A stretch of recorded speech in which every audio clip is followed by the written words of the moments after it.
Hello, everybody watching and listening. Today, I have the fantastic opportunity to talk to Shannon Wiggers. I'm pretty tickled about having you down here to talk to me again.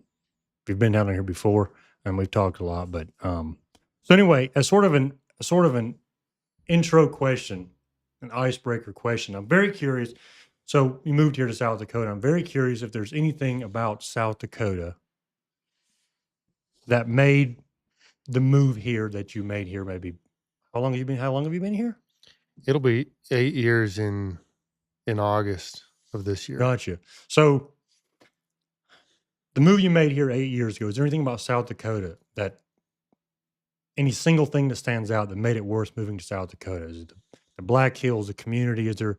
Yeah, yeah. I'd love to hear what your thoughts are on that. I actually had my mind went a lot of different places when you asked that because there's a lot of things about South Dakota that we have really fell in love with. But if I had to pick one thing, it would probably be living as close as we do to the Black Hills. We really enjoy going. We spent a lot of time um, as a family in the hills, for sure in the summertime.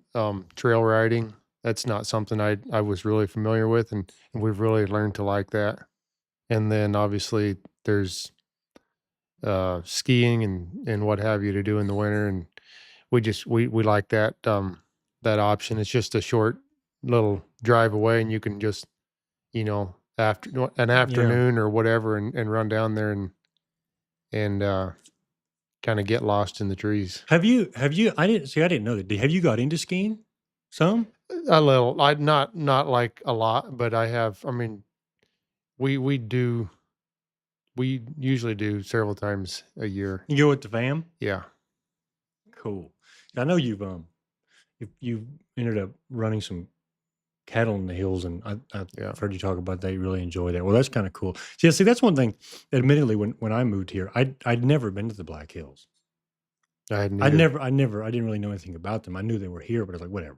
Yeah, But it wasn't until we moved here that I realized, what an absolute treasure was out the back door. I can like literally see the ski hill from the front window of our house. So I really like it. well, and there's always hiking to do. Hiking Yeah. is something I really enjoy, and we haven't done as much as I'd like to. But as the kids get older, we're starting to be able to do a little more of that, and that's pretty enthusing to me because I think hiking is Yeah, fun. yeah. So what's the part of what part of hiking do you think like do you like so Jeremy, my brother Jeremy, he likes hiking the stuff like this. He like Hmm. it's like it's hiking, kind of hardcore stuff in one way. Is Yeah. that through some kind of hiking, or do you more like there's this let's walk through this canyon, hike through this canyon to these waterfalls. See, that's the kind of hiking I kind of get a kick out of. This sort of really steep stuff where it's so steep your nose is like 18 inches from the mountain. That type of stuff is just it's fine, Yeah. but I don't get the thrill out of it that some people do for sure. I think I've always liked to be able to get on top of something. Oh yeah. And so for me, Bear Butte is actually ideal, Oh yeah, yeah, yeah, yeah. almost ideal because it's not that hard of a hike, but it's enough that it kind of gives you a bit of a workout, and you've been up there. I mean, Yeah, oh, yeah. the view is Yeah, fantastic. it's So amazing. you can get right up on top. That's what I've always enjoyed about hiking is to be able to actually summit something. But Mhm. there's waterfalls and like in the canyon over here, there's different hikes to take, and we've done some of them. I enjoy that too. Oh yeah. Very cool. As long I as there's a destination, I Oh think yeah. just a walk through the trees has its place, but that's not necessarily what I'm into, I don't Oh think. yeah. And I got to get some water.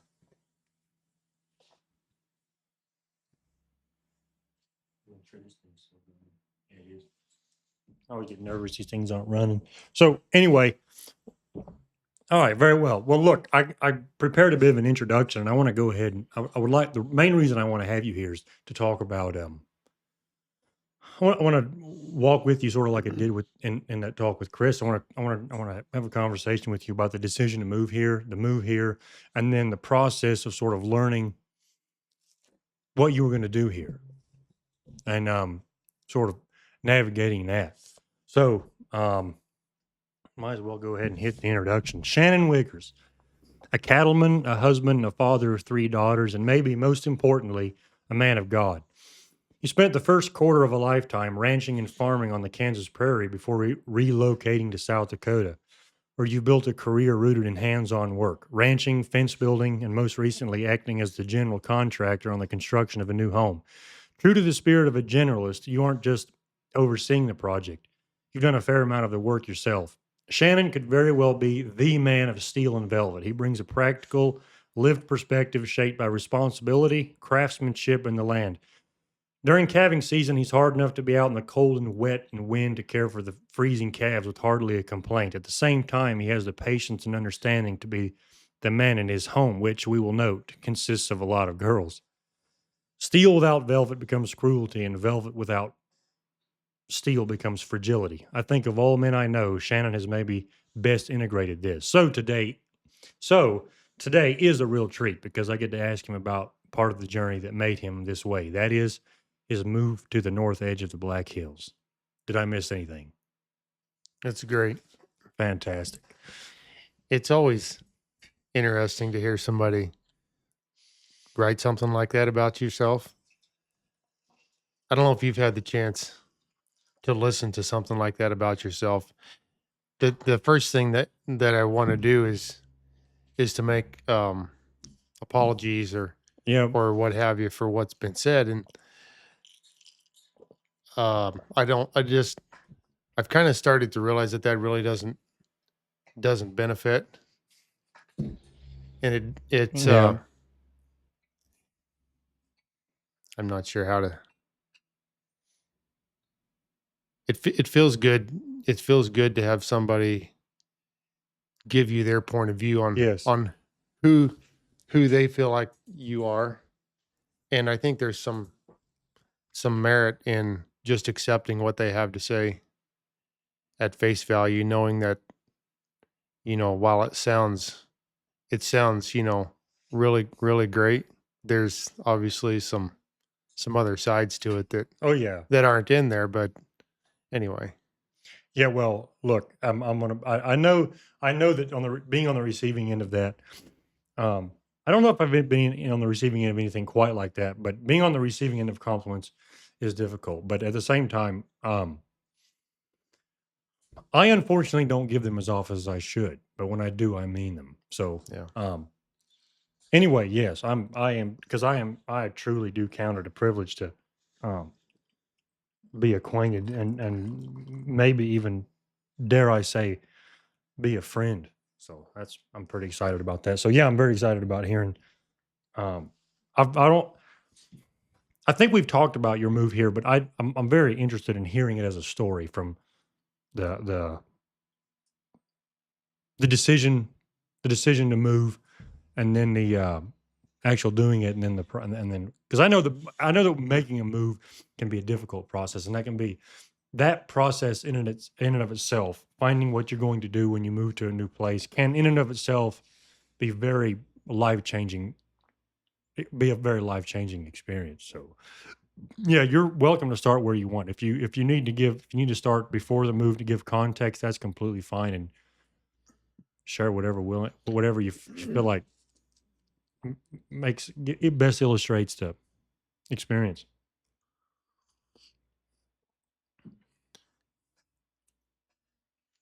I don't know where where a good starting point is, but I would say that as near as I can remember, we probably talked about relocating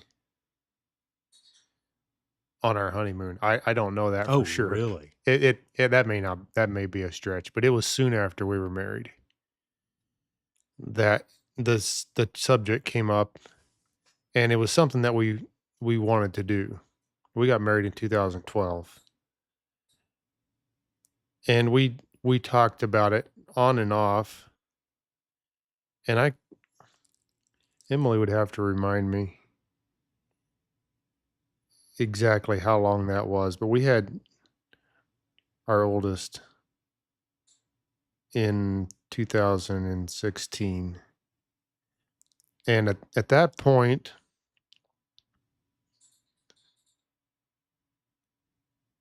I think the conversations had kind of faded.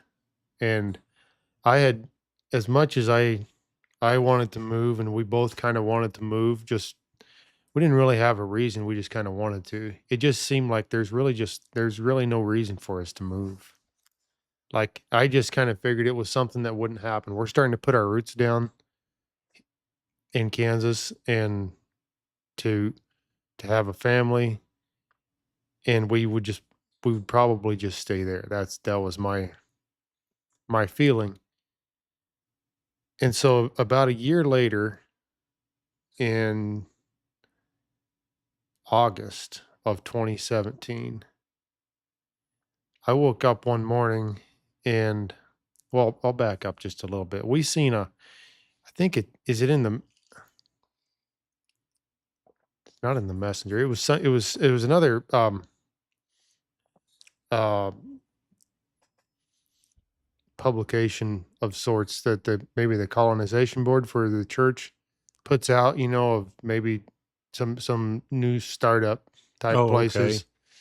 And Newell was on that list, and I don't know when I seen that, but it kind of it kind of got my interest just a little bit. So Newell wasn't, I mean, I'd heard about it briefly, and I thought, man, that's about kind of, because we'd always kind of thought if we go somewhere, we want to go kind of north and west from where we were. Anyway, so in July or August, excuse me, it was a bit of a, must have been the first part of August, because we were finished with wheat harvest, and there was just a bit of a lull in the work, and we were thinking of summer vacations, and didn't appear like our family was going to do anything together. And it's like, well, where are we going to go? Are we going to do anything? And I woke up that morning and didn't really have a lot on the agenda. And I sat in the living room and I all of a sudden just thought just hit me. It's like, you know what, we ought to do, we've been talking forever about going and taking a road trip and going and seeing a couple of these places. And I told Emily when she got up and we had breakfast, and it's like, maybe we ought to just do that. Like, we could leave anytime. And so we left the next day. Oh, really? That's quick, I huh? made I made some I made contact with Chris, and I didn't know Chris, but we got his number through one of Emily's friends that lived over here, East River, and they gave us Chris's phone number. So I made contact with him and kind of asked if it'd be all right if we'd stop in, and we headed up the next day, and we I think we made it all the way to Hot Springs, and we went kind of through the hills. It was first time being in the hills. Oh, yeah, yeah. Went to Mount Rushmore, I think, that day, and then we came up this way and went to Chris's for supper, I think. Anyway, we spent a couple days around here. Um, Went to Tony's, and there was Tony's and Brent's and Jason's and Chris's. We were together with all of them. We weren't expecting anything like that to get. It was like, boy, this is turning into a bigger deal. These people are serious about getting people over here. Yeah. So we felt a little bit awkward, because we was like, we just kind of wanted to drive through and see the area and kind of not make too big of a deal about it. So from here we went to over to Basin, and our actual where we wanted to go was we wanted to go look at Cody. That was actually our, we just thought we'd stop in Newell on the way over Oh, whoa, there. whoa. That was kind of the idea. We had a good time. So you've got friends in Cody, Wyoming, right, or something Hmm. like this? Yeah, yeah. Did have, yep. They're not there I don't think Josh's are Oh, there anymore. I didn't realize that. Where'd they go? I think they just moved closer to Basin or Oh, I see, I Burlington or see, I somewhere. see. But we stayed. So Emily's family was in the mission with your uncle Chad's, Oh, so we stayed with I them remember that. Yeah, I in forgot Basin. about Yeah, that. we had a good time with them, and we loved it over there. And we went out to Cody for a couple days. If I remember right, we really liked it, but there was something about Newell that just seemed like more of a fit for some reason, and I can't explain exactly why that was. Part of it was a little bit more affordable here, the Mm. way I remember, and it just seemed like a better fit, and we never went back over there. We came back here several times, and it was a year later, I mean, like within a week or two, that we actually moved from when we first came here. But in that year of trying to figure out if it was the right thing or not, I had every reason to stay in Kansas. There was really no reason to leave. Financially, it would have been a better decision. I feel like even at this point, it probably would have been better decision for me to stay there. But I was I was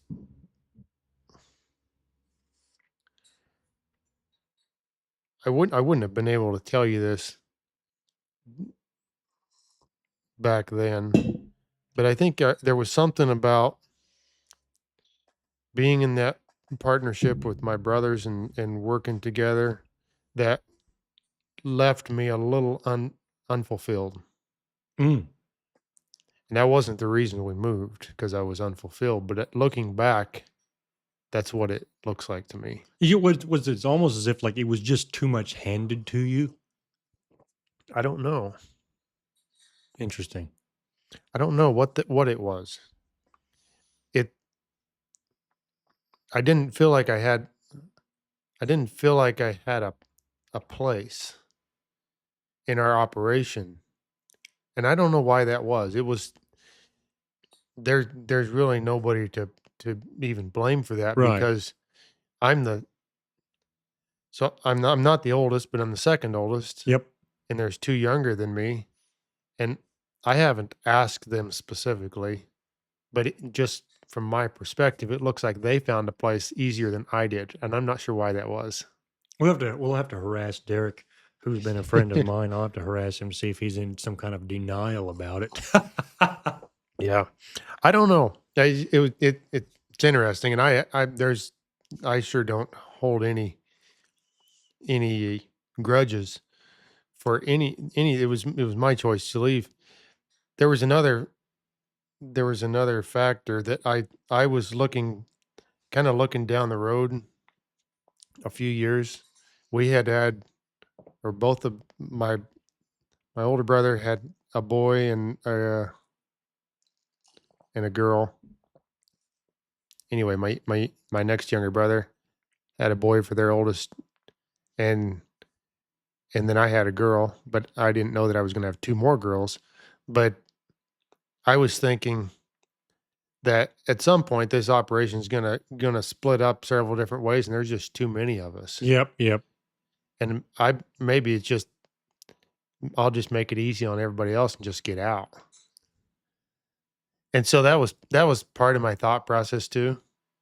That maybe I'll just leave. They have boys that are going to want to be involved at Oh, some yeah. point, and I'll just at this point I don't have a boy that's going to be probably wanting to be involved or. And so I thought that was I guess that was part of what I thought about. But I remember praying, and I was hoping for a kind of a revelation or some assurance that this move would be blessed Oh yeah. by God, because I didn't want to come up here and have everything fall to pieces. Deteriorate. Yeah. Yeah. And I never got that. Mm. But what I did get was a feeling that maybe I was making too big of a deal out of this. Mm.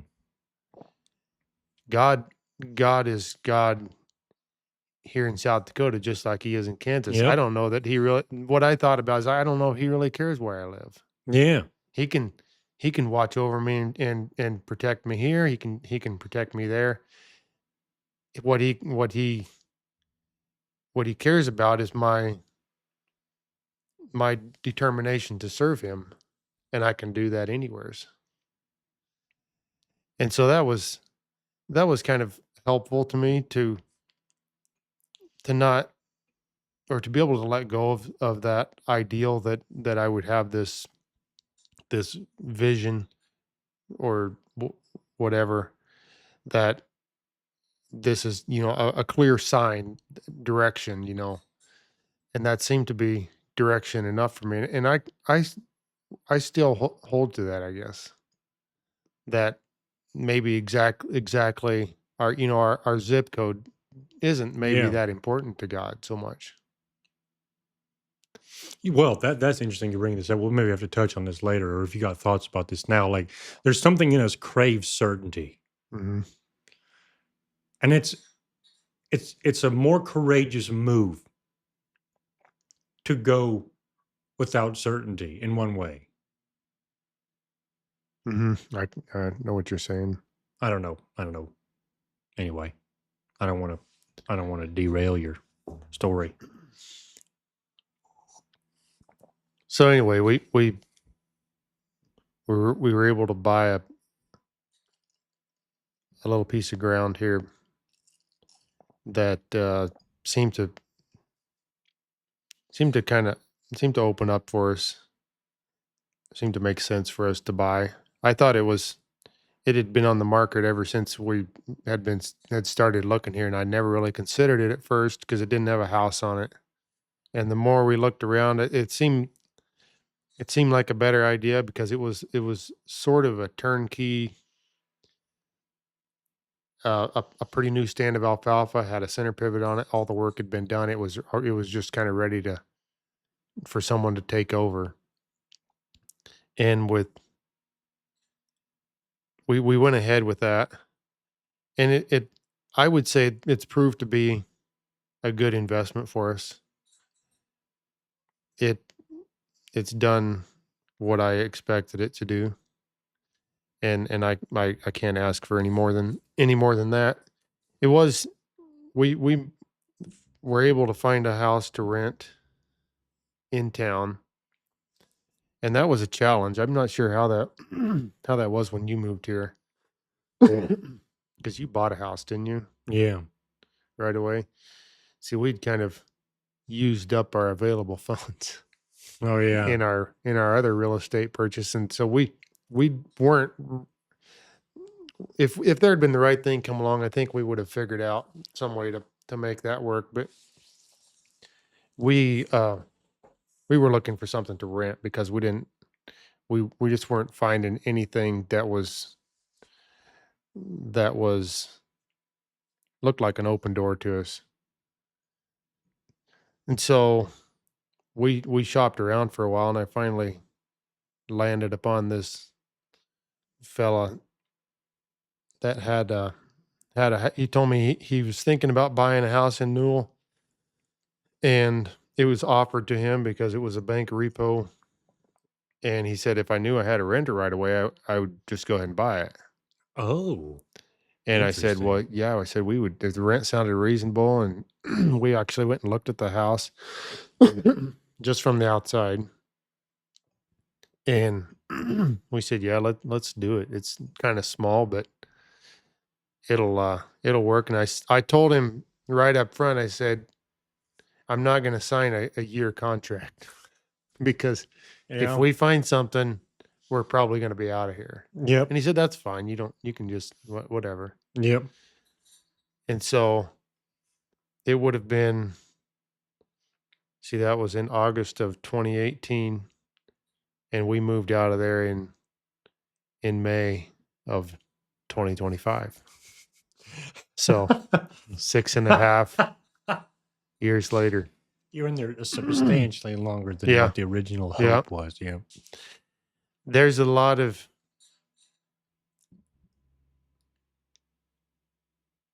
Did you say spring of 18? no, August of 18. Okay, summer of 18. Okay, Yeah. sorry. Yeah. Anyway, go on.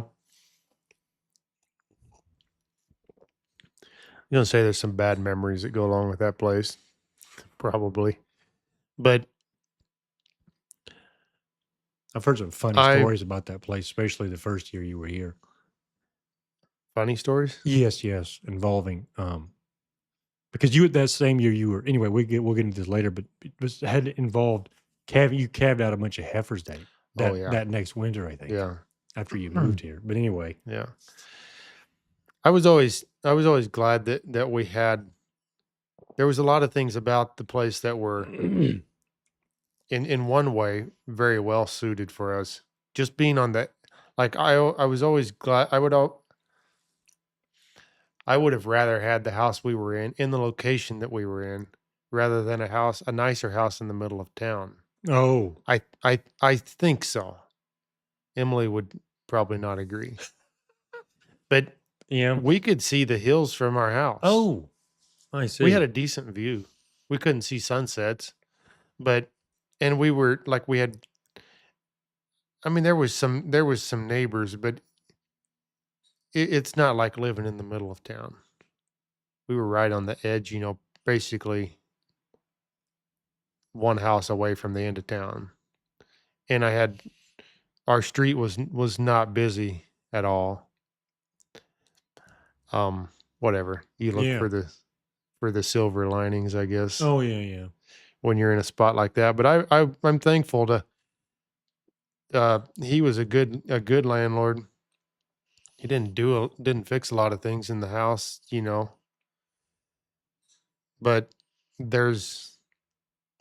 he was very long suffering with us at times, and he never raised the rent on us in that period of time. That's impressive because that was right through the middle of Yeah. COVID and Oh yeah, everything. he could have. Yeah. He could have put us in a bit of a jam, but he didn't. He was real good to get along with that way. Oh, that's good.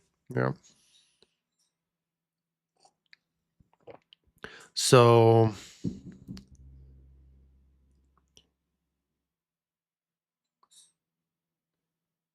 I was going to put up hay. That was the one thing. I wanted to buy cows and run some cows, but I wasn't going to do it the first year because I didn't have any summer pasture. And I thought that would take a bit of time to kind of work into. Oh yeah. So I wasn't going to get any cattle. At first. Right. Yeah.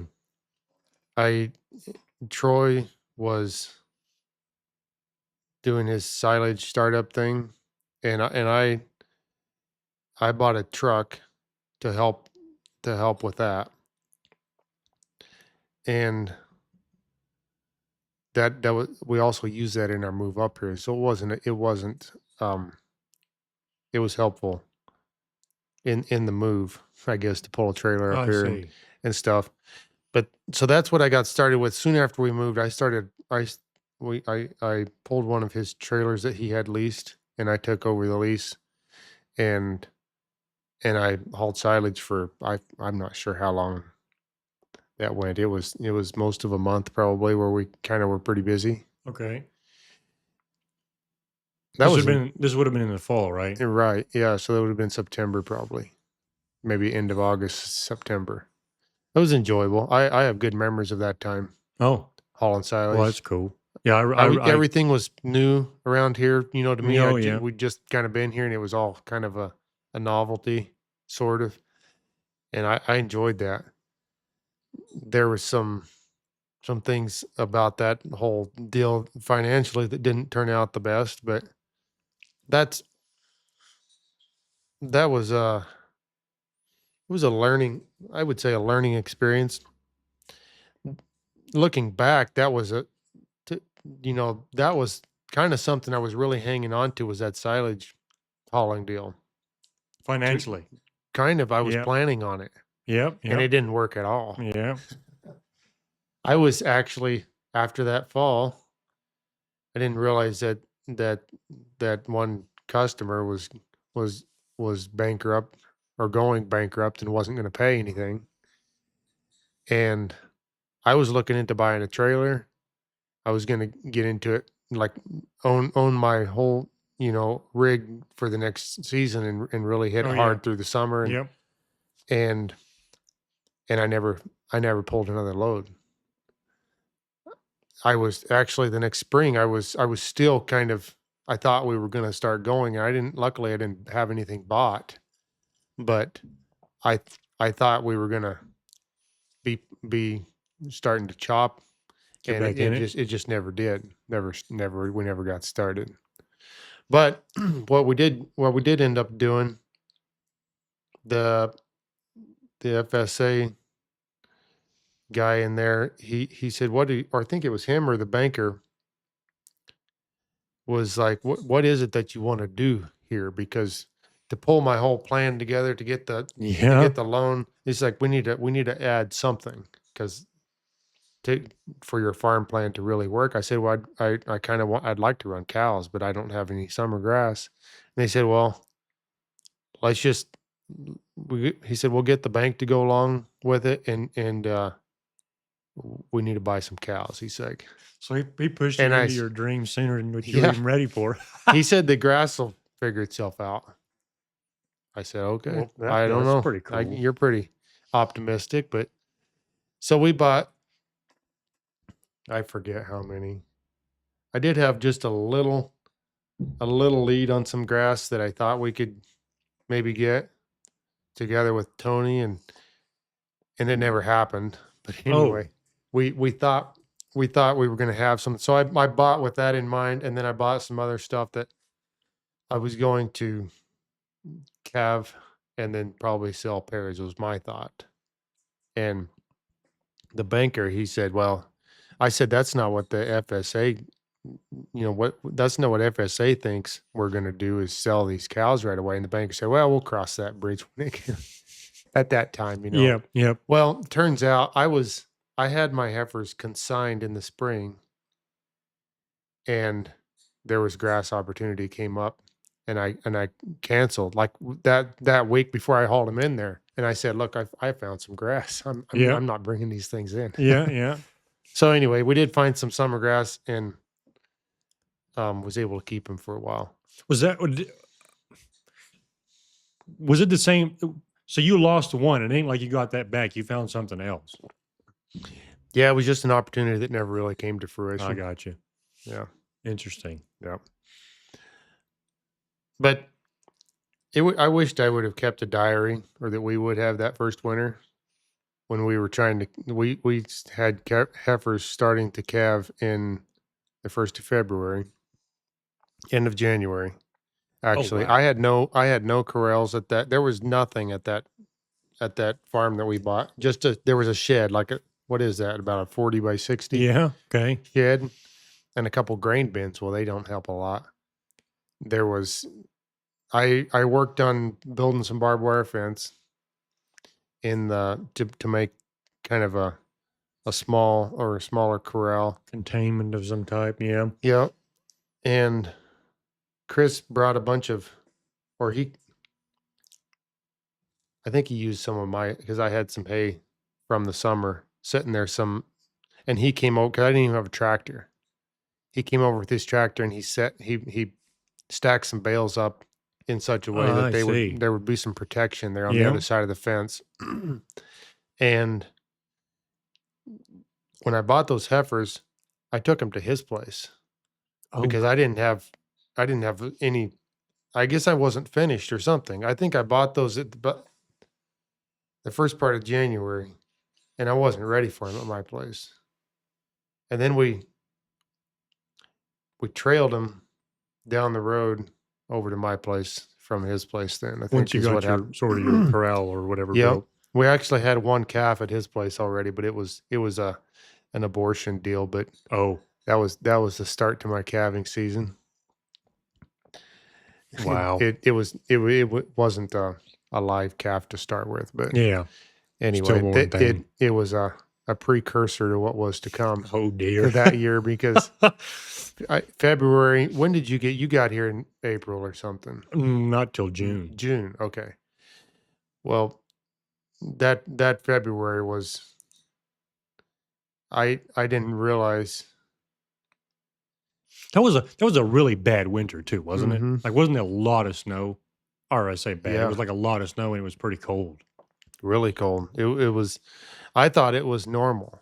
I'd never Yeah, been yeah, it. I well, had never right. had a winter up here before, and I just thought that was normal weather up here in South Dakota Yeah. winters. We had it seemed like every weekend in February there was some sort of a system storm move in, and we had snow. It I had never seen anything like it. Wind and snow and just cold Bitter temperatures. cold. I fought the roads back and forth. It's what is it, about 3 miles from town out to the farm, Okay. and then I would go back and forth, every 2 hours to try to. No shot. Yeah, Like all night and everything. yeah. Oh my word. And I had my old 87 Oh yeah, I remember that Chevy thing. that I was using. That was my only pickup. And I had that old Jeep, but it didn't have four-wheel drive. We did use that some, but then the heater quit working. Oh boy. That ain't gonna cut it. Well, yeah, I mean, it had to cut it a few times, but That's crazy. um, I drove that pickup. I mean, and got stuck a few times. We would I'd hammer, get through one drift just barely, and then I'd brace up for the next No one, and try to shot. get and hit it and get another run at that one because it seemed like within in between my trips back and forth, stuff would drift over again Yep. because Yep. that how that snow And that packs stuff is in. harder than a rock. Oh, it was yeah, yeah. So, and I had the I don't know. So on Palo Road, there just to the west of the farm, there's a bridge down in there that Yep. was Yep. it was out for a while, and so I had to make a little longer. That was out for the first 4 years at least Yeah. that we lived here. But so I had to kind of make a little loop around every time. So it's a little bit more of a trial. But yeah, the drifts after the snowplow came through, they were as tall as the tractor cab in some spots, Right. Like where we would where it drift and was. stuff. Yep, Yep. yep. But I remember must have been before I got my tractor. I had to borrow Chris's tractor one time just to go back and forth Crazy. um in the night. But yeah, that was I was so thankful for that shed though. I was used to calving cows on cornfields and with minimal protection, but I never knew what a blessing that shed would be Yeah. when we bought the So place. Kansas just don't have a winter like Not that. Is like that what? that. Interesting.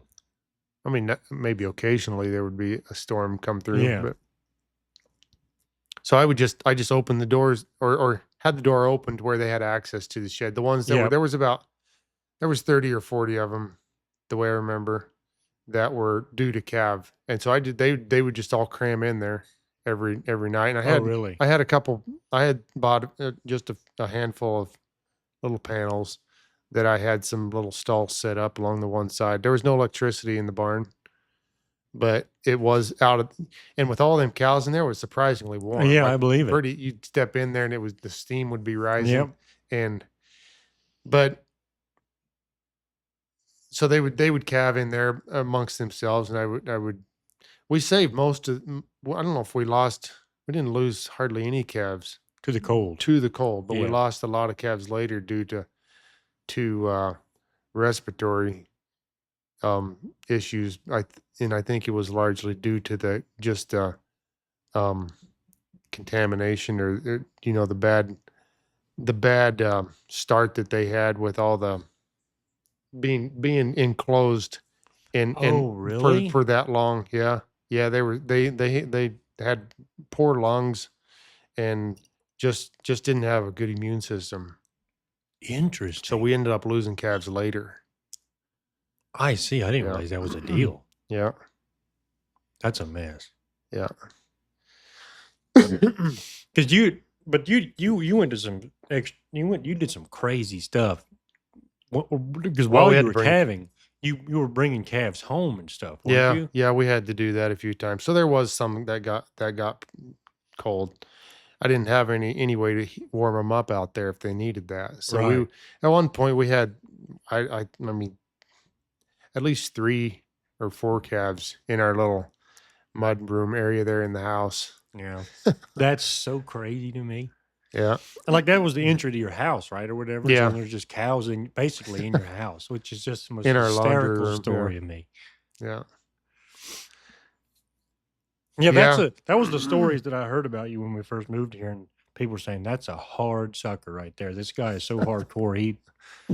He's serious about this. Well, we just Um, tried to do what we just could to did keep what them you had alive. to. Yeah, interesting. But I there was a handful of other cows, and I shudder sometimes to think of how I treated those cows that winter. Because I'd bought some older cows, and then I had in a few. I mean, I don't know, another 30 or 40 heifers that were going to calve a little later in March. And I did not let them come up to the barn because there wasn't room for all of them. Oh, So I had some hay bales set up that they could kind of get behind, and then they had to walk probably, I don't know, not quite a half mile across the field to get to their water. oh, I had a water tank out there. It's the only other place that had a hydrant, I guess. So they had to walk over there for water, and that drifted in drifted in over that tank. And so I had to, like, the snow drift completely covered the tank. oh, wow. So they would walk up. I mean, it was basically like a pond. You'd walk out on the drift and chop a hole in a you wouldn't have Yeah. known there was a stock tank there, is what I'm Oh, saying. wow. But those poor cows, I remember seeing them fighting that blowing snow. I'm sure they had to sit there and think, is it really worth me going across there to Yeah. try to get a drink? And sometimes they'd head all the way over there, and then the water would be froze over. Oh, boy. But I kind of I didn't treat them very well that first winter. They did have calves for me, but I try to treat my animals a little better than that now. Yeah. Do you still have that first batch of cows you had, Mhm. them heifers? Mhm. And those old cows too? Or were No, they no, like not them, broken not house the ones? old. They were short-term cows. Gotcha. They didn't make me any money. I But see. yeah, I still have those. And they've been really good cows for me. Yeah. That's interesting because Tony was talking about that too. I think he's still got some of the same cows he had when he first Yeah. moved here, which would have been maybe a little before you were here, but Yeah. that's sort of interesting to me. Yeah.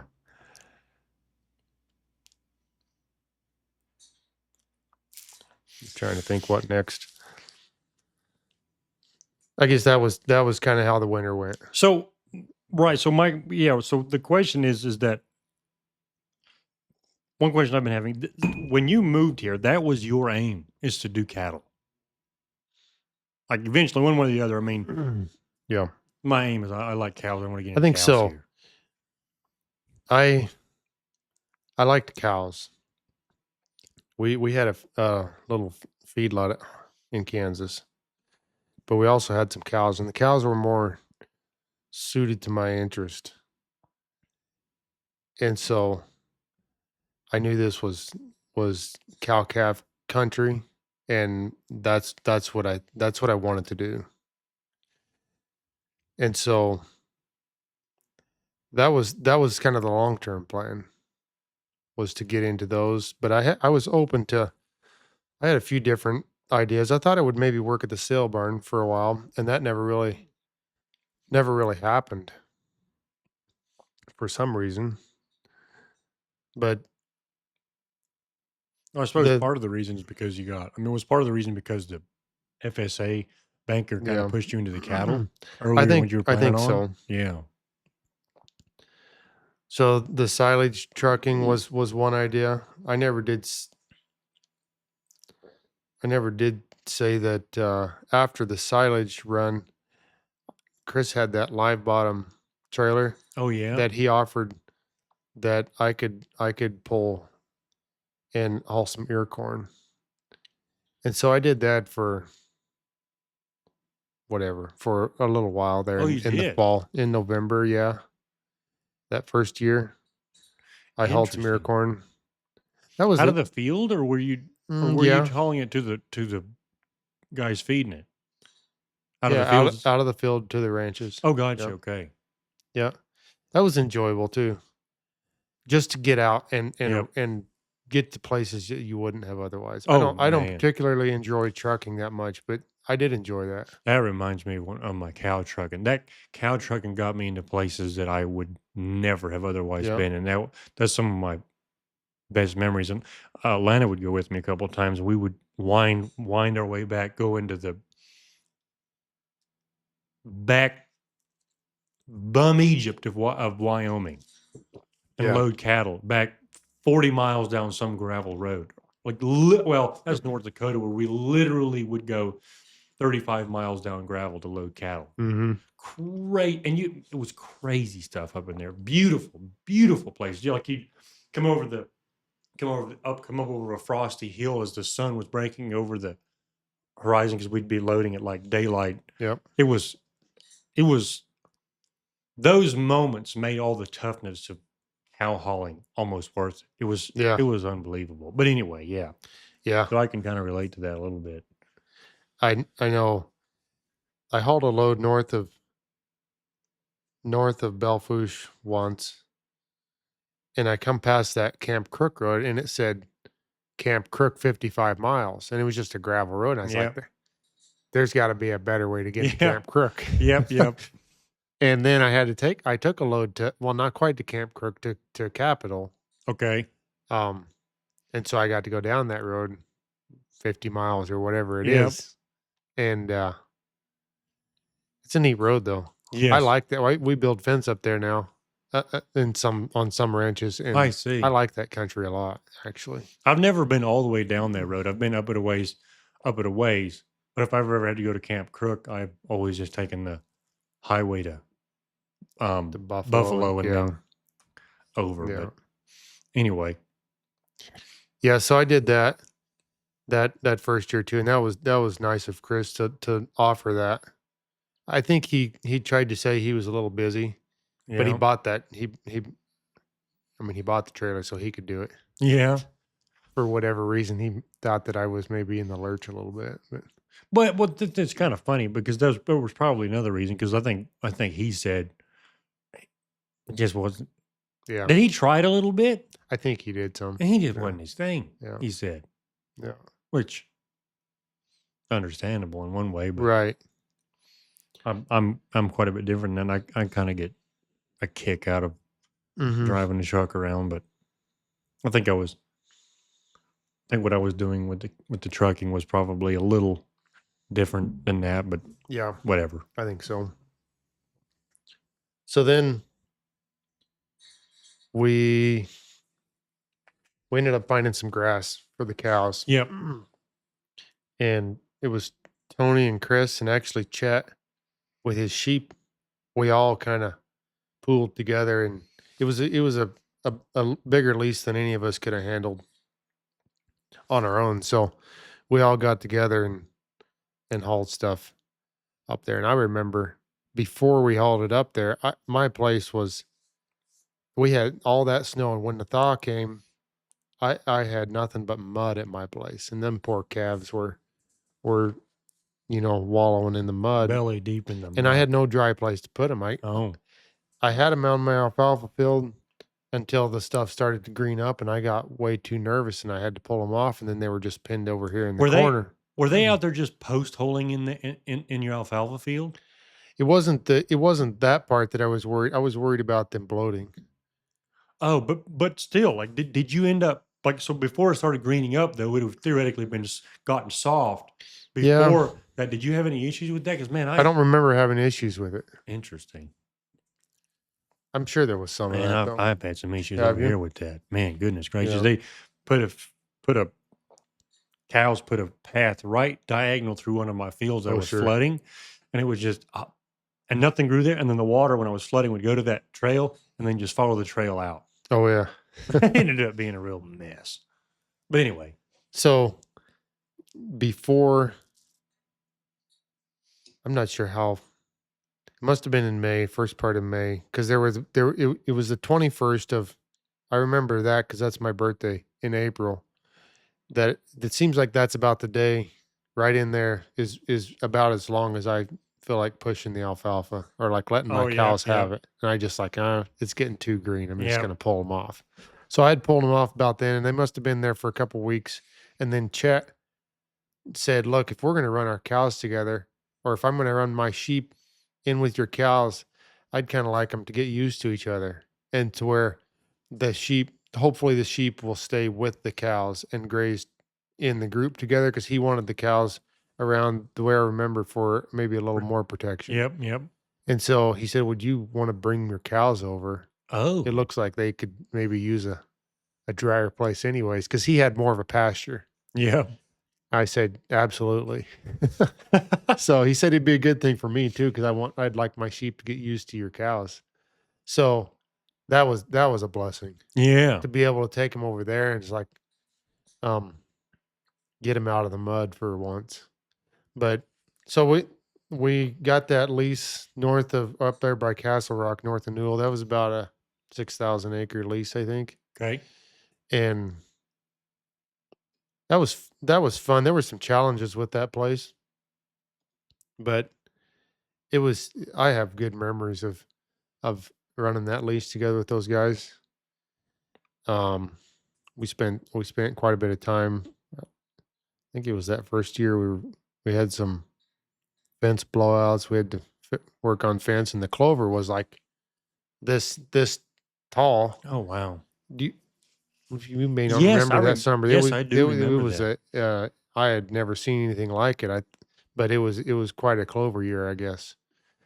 And our calves were lost in the clover, But it all turned out pretty good, I would say, the way I remember. Um, and I kept that lease with. It ended up being just Tony and I at the last year or two that had it, and then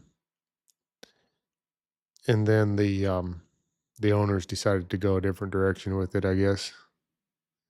And so then we ended up having to sell cows, um, kind of cut our numbers back Oh quite a yeah. bit. But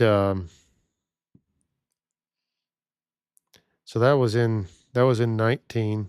So the following year, trying to think what I did. I hauled a little bit more ear corn in the fall of 19. That was kind of the supplement to my farming. I'm not sure if we put up square bales that first year. I can't quite remember that. We may have already. I wonder if your dad came over with his baler. Oh yeah, I helped Ed Hill. Yes, I Yep. remember that now because that I'm Yep. starting to get into there when I was here because Yep. it was the summer of 19 when you came over here and That's did right. some baling for me, and then it ended up And I raining. used his baler.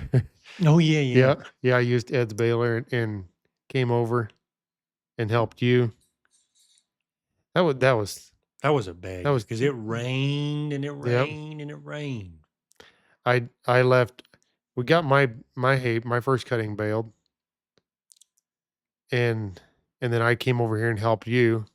And in the meantime, the hay grew up all around my bale because, like you said, it kept raining. Yeah, yeah, you couldn't. And Get in there And and get so them out then even. we were driving down Alfalfa to get my bales off that weren't hardly worth getting off anyways. I mean, it was rained on hay, Yeah.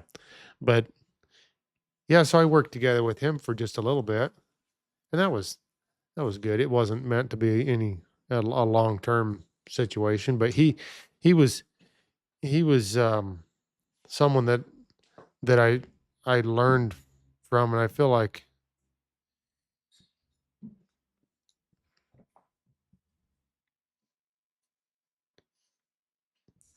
there's a lot. Yeah, I don't know. I guess I feel like he was someone that had a lot of knowledge that I probably didn't tap into quite like I could have. Well, yes, he is a wealth of knowledge. Yeah. However, yes, he's a wealth of knowledge. First of all, that first and foremost, it's not always easy to get it out of him. Right. Yeah. He when I first met him, see, he owned our place. You maybe knew that. Yep. When I first met him, he seemed kind of standoffish. Yep. And but I got to know him, and he liked our girls Oh, because interesting. he found he had girls, Gotcha. and I think there was just a little bit of I something didn't know there. that. Is that all he has is girls? I think so. Interesting. I'm I not didn't I'm know not that. 100% sure on that, but that was a little commonality there that it seemed like he like if I see him, he asks about those girls. Yep. Yeah. So, but no, he was very good to me in helping me. He would come bail for me for pretty reasonable. I used his swather. Um, I would help him some, but he definitely did more for me than I did for him. But yeah, I enjoyed kind of getting to know him a little bit that first year. That's interesting because he ended up helping. He ended up getting me out of a bind pretty heavy duty one time, and I did some bailing for him. Um, one time, yeah, I he's an amazing old wise. I would say pretty wise. I thought he was, and quiet fella, and he was like you said, a little standoffish, but like if you asked something of him and you needed Yeah. something, like got him over here in the middle of the night to bail one time. Over to your place here? Yeah, well, it was actually just across the river at the Really? neighbor's arts because we were supposed to be bailing his, and I couldn't. We were using Dad's bailer, and that thing all of a sudden we were having some fits and giggles. We ended up having some serious grounding issues. I mean, yeah, that was crazy. But anyway, he was more than happy to Yeah. help, and I was pretty afraid of that. That he was man because when you start encroaching on someone's goodwill that far, Yeah. like that was a very tough phone call to make. Let me just say that. But anyway, he was very very gracious. Yeah. At some point in there, I met Craig. I think it was that first year. And it was the reason I met him was when it's because of working over there for Ed right across the road kind of. And Ed knew Craig just a little bit. And Craig had this, it was either on a second or third cutting. He had this what do they call it? Oh, that crimper. Crimper. Yeah. Yes. And I was like, well, there can't be any harm in asking Yeah. if I could, rent the thing from him. And I didn't know who he was. I just knew the Yep. name Craig. I'd never seen Yep. him. Yep. So I'd go driving over there. I was like, man, I could sure use that crimper. I think, I kind of asked him about it. He's like, would you ever consider renting it or letting me use it? And he was more than happy to, you know, come up with some sort of a deal. You could just, you could work it off Yeah. or whatever. He kind of likes to talk like that. And Yeah, he does. he's just like, just take it and we'll figure it out. Yep. Yep. And so that was how I first got to know Craig, and that was a good acquaintance to make. Um, he's always ready to help out, and I actually helped him. I'm not sure. I think it was maybe that next summer. He wanted to know if I would help him work for him, and so I did that. Must have been that next year. I for a little while. We did really get too thick, but I would help him with some stuff, and then he'd help me bail some, and I kind of moved from Ed to Craig Yeah. to whatever I'm doing now. Yeah, yeah. But yeah, so that was the summer of 19, and then that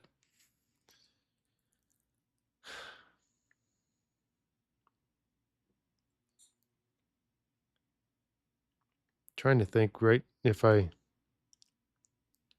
think I bought a few more cows because I knew we had the pasture then, and I needed a few more to. I can't quite remember how that was.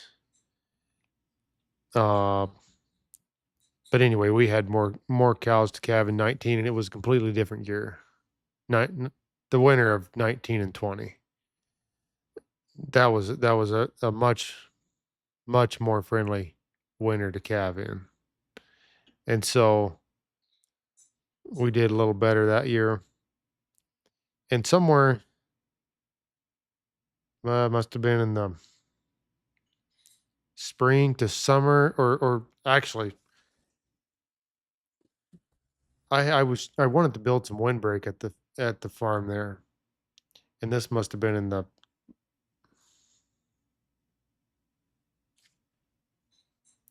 I can't remember right now if this was actually in the winter of 19, the first year we were here. I don't think so. Or maybe it was the whatever the case. I think it was in the winter of 20 that first year. I had Anthony Martin come pound some posts in, or his boy came over, Troy. Pounded some pipe posts, and that was kind of the first I really got acquainted with them. They had that fencing business, Yeah. and so I had him do just a little bit of work for me, and then I just made a brief acquaintance, and I heard somehow caught wind later that year that they were maybe thinking of getting out of here, and I didn't I didn't think of it right away, but I don't even know where it came about. All of a sudden, either somebody said something or the idea just kind of it's like I wonder what they're doing with the fencing business because I had never thought of fencing before, and then it just seemed like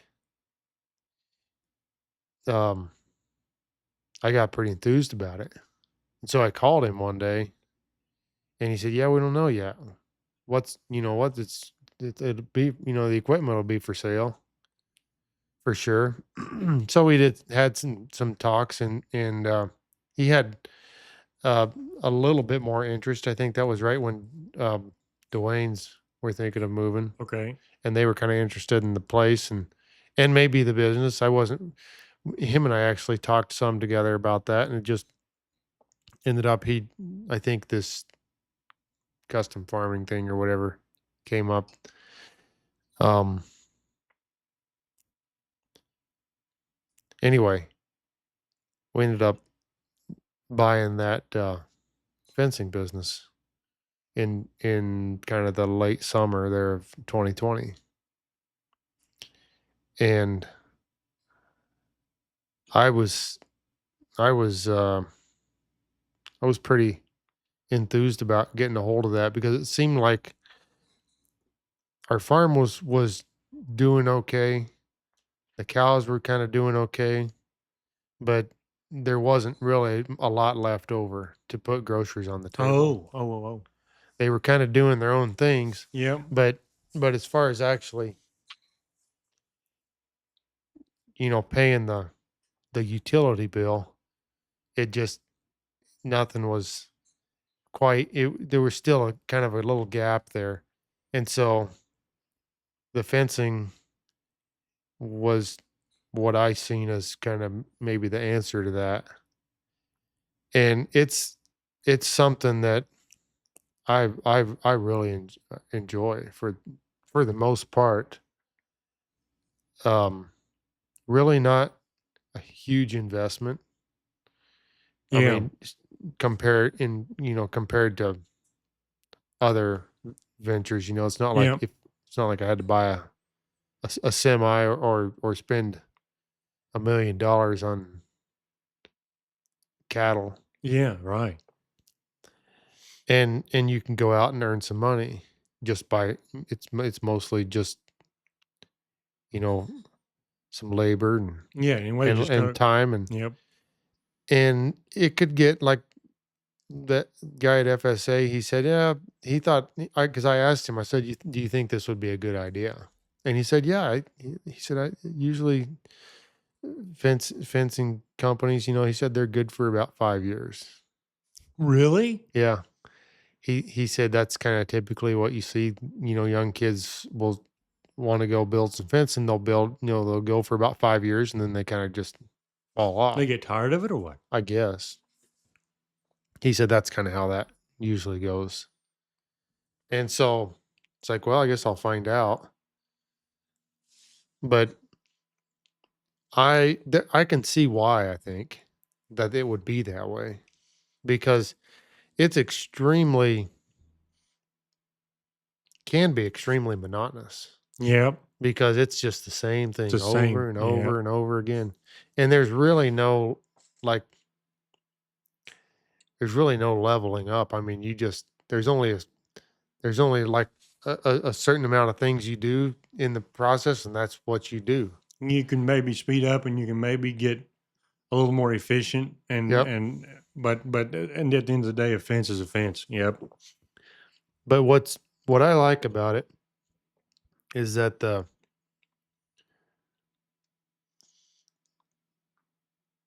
reward comes pretty quickly. I don't know if that makes sense. I'm not sure how to say it. But I can go out and even in the same day, I can look back and see the fruits of what I did and I can there's some satisfaction there. Normally we can build depends what kind of terrain, but usually a quarter mile a day or a half mile if it's going good. Sometimes 3/4 mile if we're in a really it's a really easy stretch and we kind of set Yep. up and ready to roll. But so even a quarter mile when there's no fence there at the beginning or an old junky fence there in the morning, and when you leave in the evening, there's a brand new fence Nice there. crisp line. That Yep. that's really rewarding to me. There's a sort of an immediate feed. There's a sort of an immediate, not like scrolling Mhm. Instagram, but immediate feedback, Yeah. quick feedback for the work done. Yeah, yeah, I can understand that. So there's that kind of every day. And then there's the most of our jobs would be a mile to 3 miles, maybe kind Okay. of. So there's also the part of it always feels good to finish up a job. Like if it's a 2 mile job, Mm. finish it up, send the invoice out, and get a So check. you can, on average, like kind of finish a job in a week. So it's not like these endless Kind of jobs. some of them go on longer than that, 2 to 3 weeks, but still, you're kind of like you start a job and you finish a job. You start a job and finish a job, and so I enjoy that part of it. Gotcha. Interesting. Whereas with like with cows, for instance, there's really nothing that compares to a new baby calf, and when that thing's up and Yep. running in the sunshine, Yep. Oh like man. that's kind of Crisp.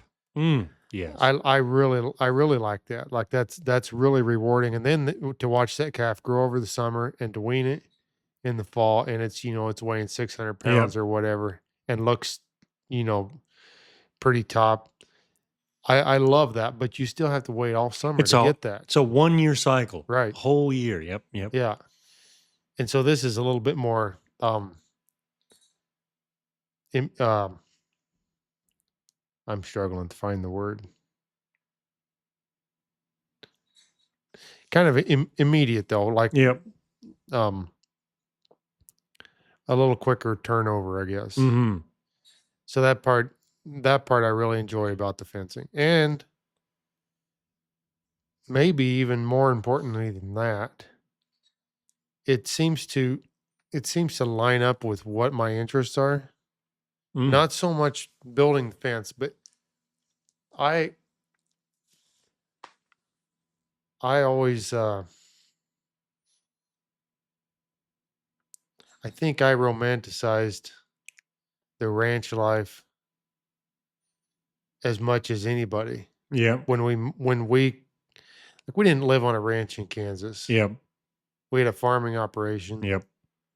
and we had cattle, and I liked cattle, but I always wondered what it would it be like to actually live on a ranch, like a real ranch. Real ranch, yeah. Yeah, and I was like, that's really what I would like, Yep. is to live on a ranch.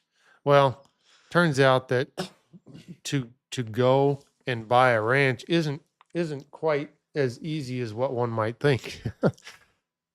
I didn't have any um any notion that that I was going to come up here and buy a ranch. Yeah, yeah, yeah. But still, even to be able to lease a place, Yep, to lease a ranch, um, would have been something that I thought would, maybe yep. possible someday. But that's not that easy either. Right. And I kind of said, well, like when I started fencing, it's like if I can't own a ranch or live on one, at least I can go work on them. Yeah. Like, and I can be out there, and I'm out on those ranches all summer long. Like, I basically spend all summer out there, Yeah, you still and I spend the love same. it. Yep. To be to be way off in the back, in the back 40 or wherever, and there's nobody comes around besides the rancher once in a while. Nobody Yeah. nobody comes around. There's I mean, we don't get interrupted. It's not uncommon we don't have cell service. There's no interruptions. You're just kinda out there, Yep. and I enjoy that. So, that's It doesn't you don't ever get this sense of sort of that's interesting. Because I could think if it was me, I would start to get a little bit like, "Man, I gotta get me one of these, a ranch." yeah, the more I see of of what goes into those Yep. ranches, it ain't as romantic as what I thought it was. I would Don't get me wrong, I think it's a fantastic lifestyle, Yep. and if I had the opportunity, I would I would probably take it, but I used to not be able to understand why you would see people, or like why these ranchers, why their kids all leave and go somewhere Yep, else. yep. I begin to understand just a little bit more when you see the amount of work it takes to to try to keep up with a 20,000 acre place. There's a lot of work goes into those Yep. that, and it never stops, ever. And that it's not for everybody. Right. So I'm not as discontent where I'm at as I would have been Yep, before. yep. Because there's something pretty nice about being able to see all four corners of my place from my house. Yeah, yeah, yeah. you know? Yep. So I don't know. It I think ranches are neat. Yes. I like to go out there, but I also like to be able to leave them once Yeah, in a while. interesting.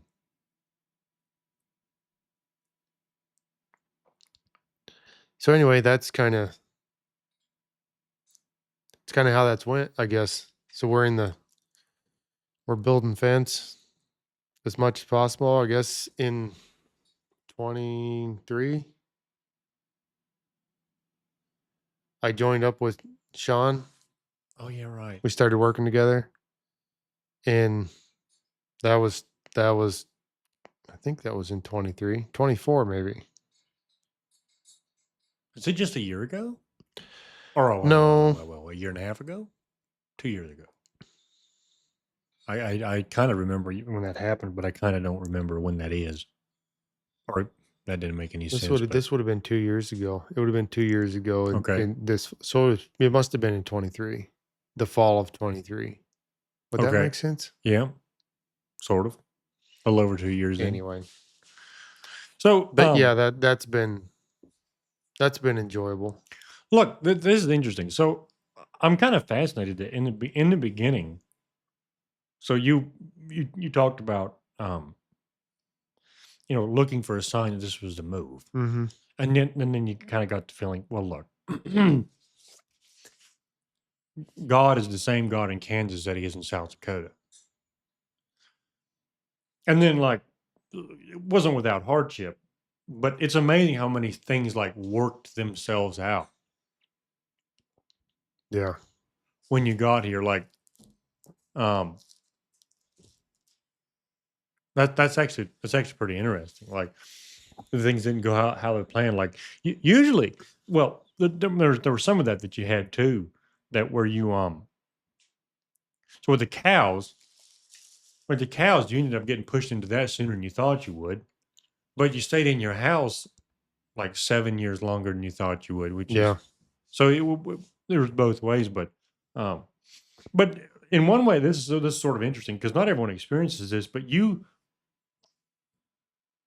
maybe it wasn't a straight line to like you came here you came here to do cattle, but and it wasn't necessarily a straight line to it, but kinda Hmm. to what you wanted to do. Not everyone Yeah. is that. So that's pretty cool, and you sound like you're actually pretty happy with where you are. Do you have any sense of what's next?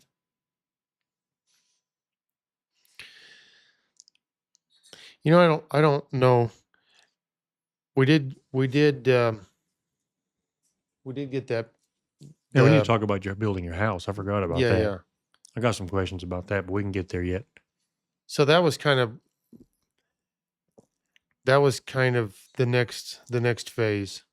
The property right next to us Oh came up yeah, for sale. We had some ideas of where we maybe would want to build a house.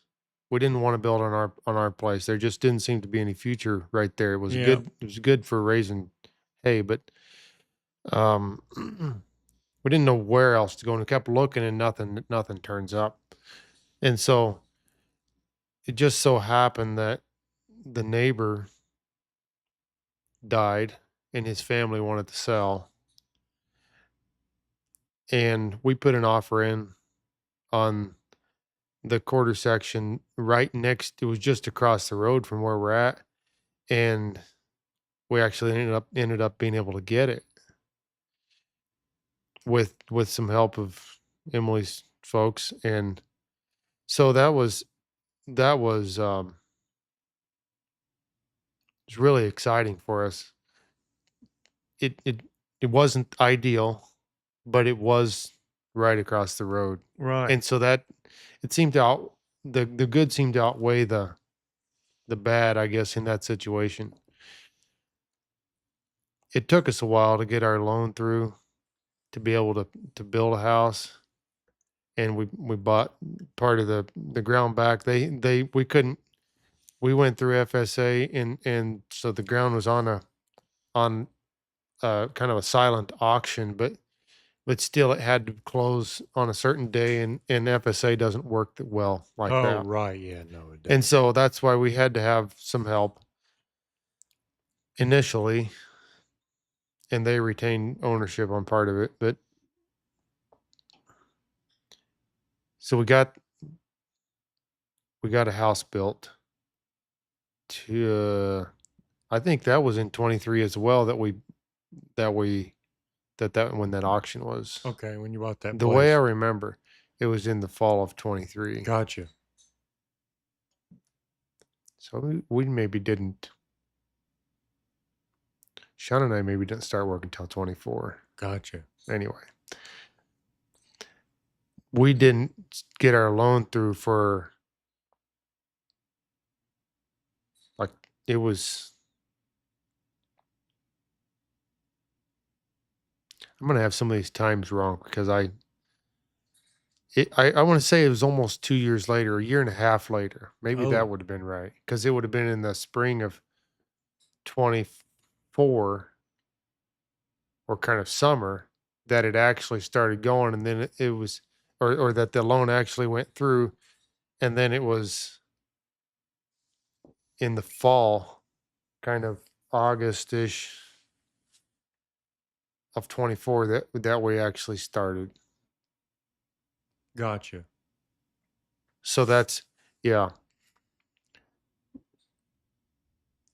that was kind of how long that took. It was kind of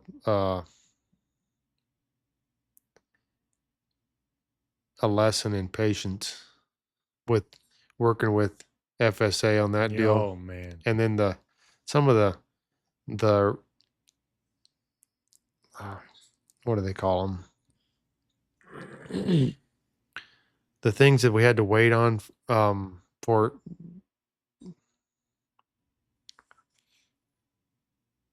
Oh, whatever like the Indians have to do to yeah, the check to see if there's any arrowheads and geological, yeah, kind whatever of they're called. survey things, and then they got to make sure that it doesn't interfere with migratory birds and what have you. Yeah, yeah, But yeah, yeah. anyways, that all took a lot of time and to get everything put together, but we ended up getting there, and now I'm trying to get a little feedlot set up to feed some cattle, hopefully for hire at some point here. So that's kind of what's next. I've been working on that, and I'm kind of enthused about actually seeing it in operation. So you do have a bit of an idea about actually feeding some calves or something. I do, yeah. I do have we've been working on getting some pens kind of set up there, and I mean I want to feed some of my own, but I'd like to do more than that. That's kind of I think a part of how we pay kind of service service the debt that we've got going Yeah, on. yeah, yeah. So Um, your house though is a fascinating. So, what made you think you had what it? This is the crazy question. What made you think you had what it took to build a house? So, a lot of people dream about building a hmm house, but building a house is an undertaking, and yep. I only know it. Well, before we moved here, then Dad built a house and or did a major remodel on a place, and Yep. I was I helped with that whole process, and that isn't a simple process. I mean, there are a million decisions to be made, and you sort of man that's a. Did you have like you didn't? Did you have any construction experience to go? Oh, we'll just go for it. No, not really.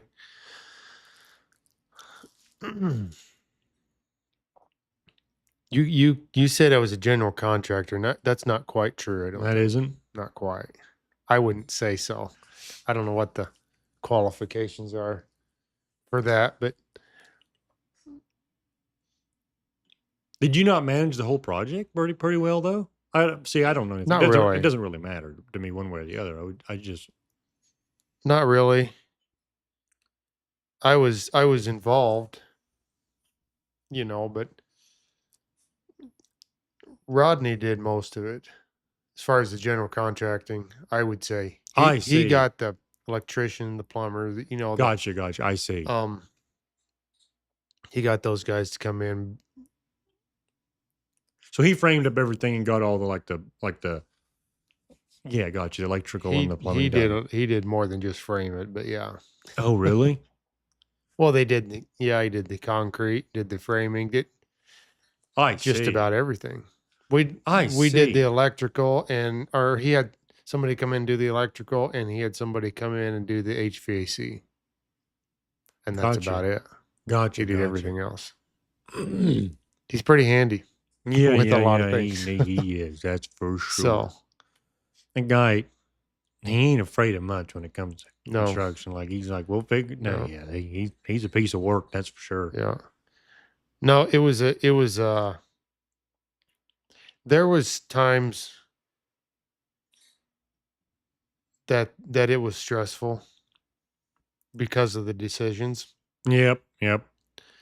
but not my Emily may disagree because I think she got more frustrated with some of the decisions than I did, but it was not as bad as I thought it would be. Oh, really? Not really. We didn't have our ideas for the house were not that we weren't very far apart Oh, on what we wanted. We had thought about house plans ever since we moved here. And so we had some stuff drawn up.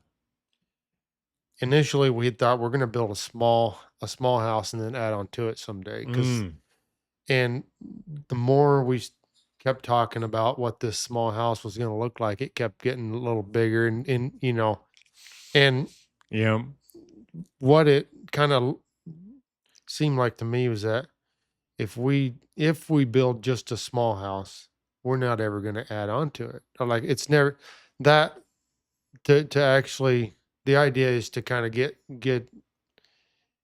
yourself into a spot where you think you can afford to either add on to it or finish more of whatever, more of yep. it out. And that sometimes those things can take 20 years Oh boy, yes. or longer. And so it kind of just seemed like, if we're gonna actually build a house, we're just gonna do it one time Yep, because we may never get another chance to do yep, it because yep. then you got to go through the whole loan process again. And so that's what we went for. And FSA was able to help us out with a lower interest loan Yeah, yeah. that made it seem somewhat manageable. I'm fortunate that I'm not really gifted with numbers because I'm sure that it didn't look that great on paper and probably still doesn't.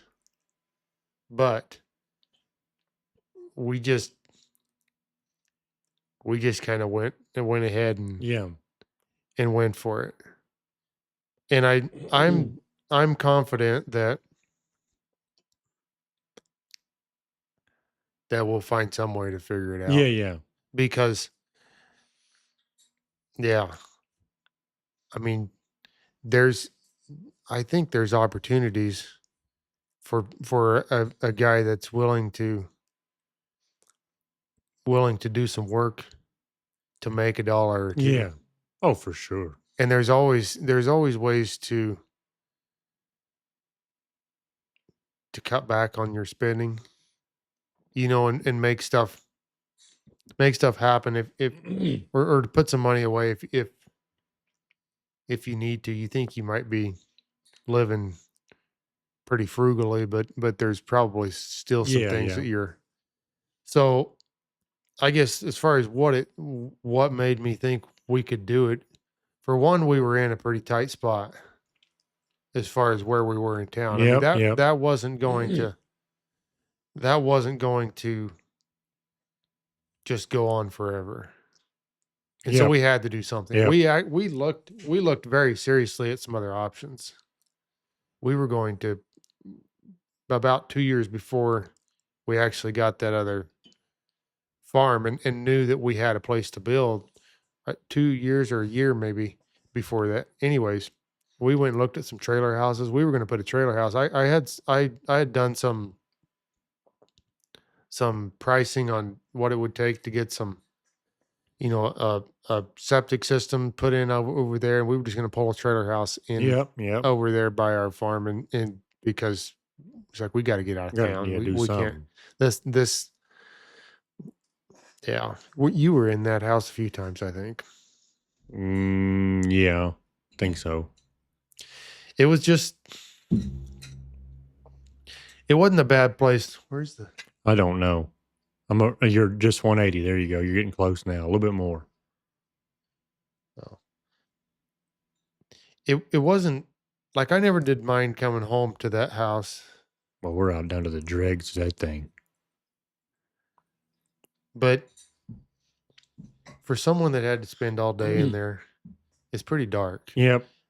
There was and some of that was due to some shade, which is, shade is some trees are great. We Yep. don't Yep.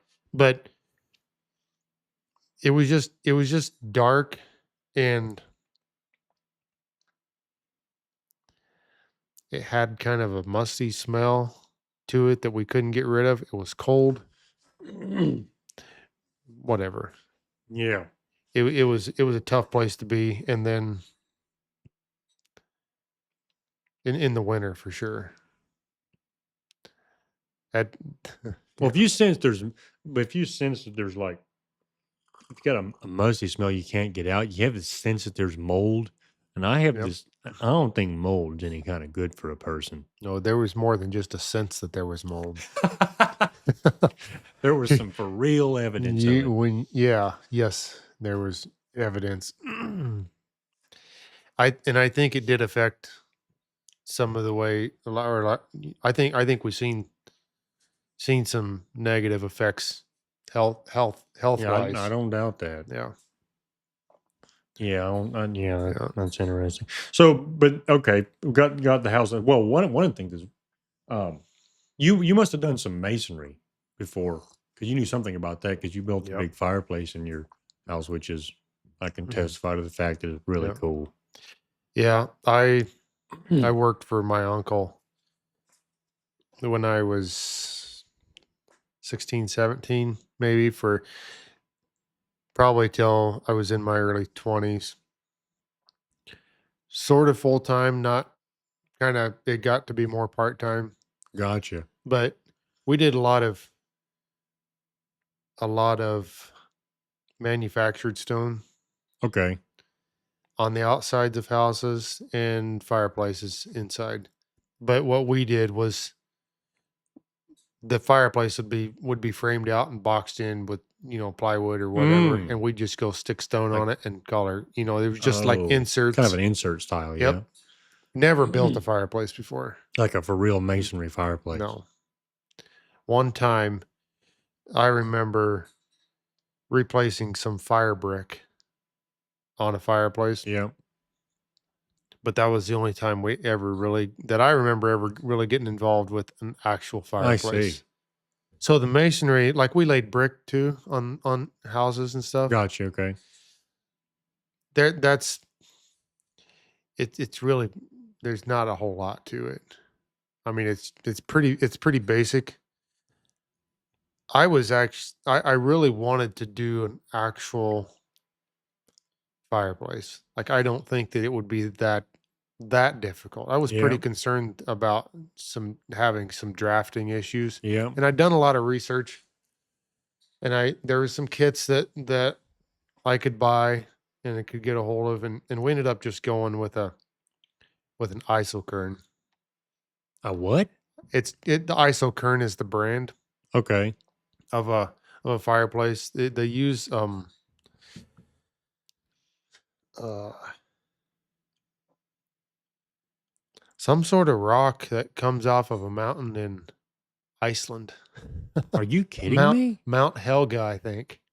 That's But fascinating. it's some sort of a self-insulating uh substance and I don't know the process how they, but they so it's just kind of large pieces that are pretty lightweight, and Oh, okay. you mortar them together, and that's the shell of your fireplace. And so there's no you just have to stay 2 inches away from any combustibles The all the way around the thing.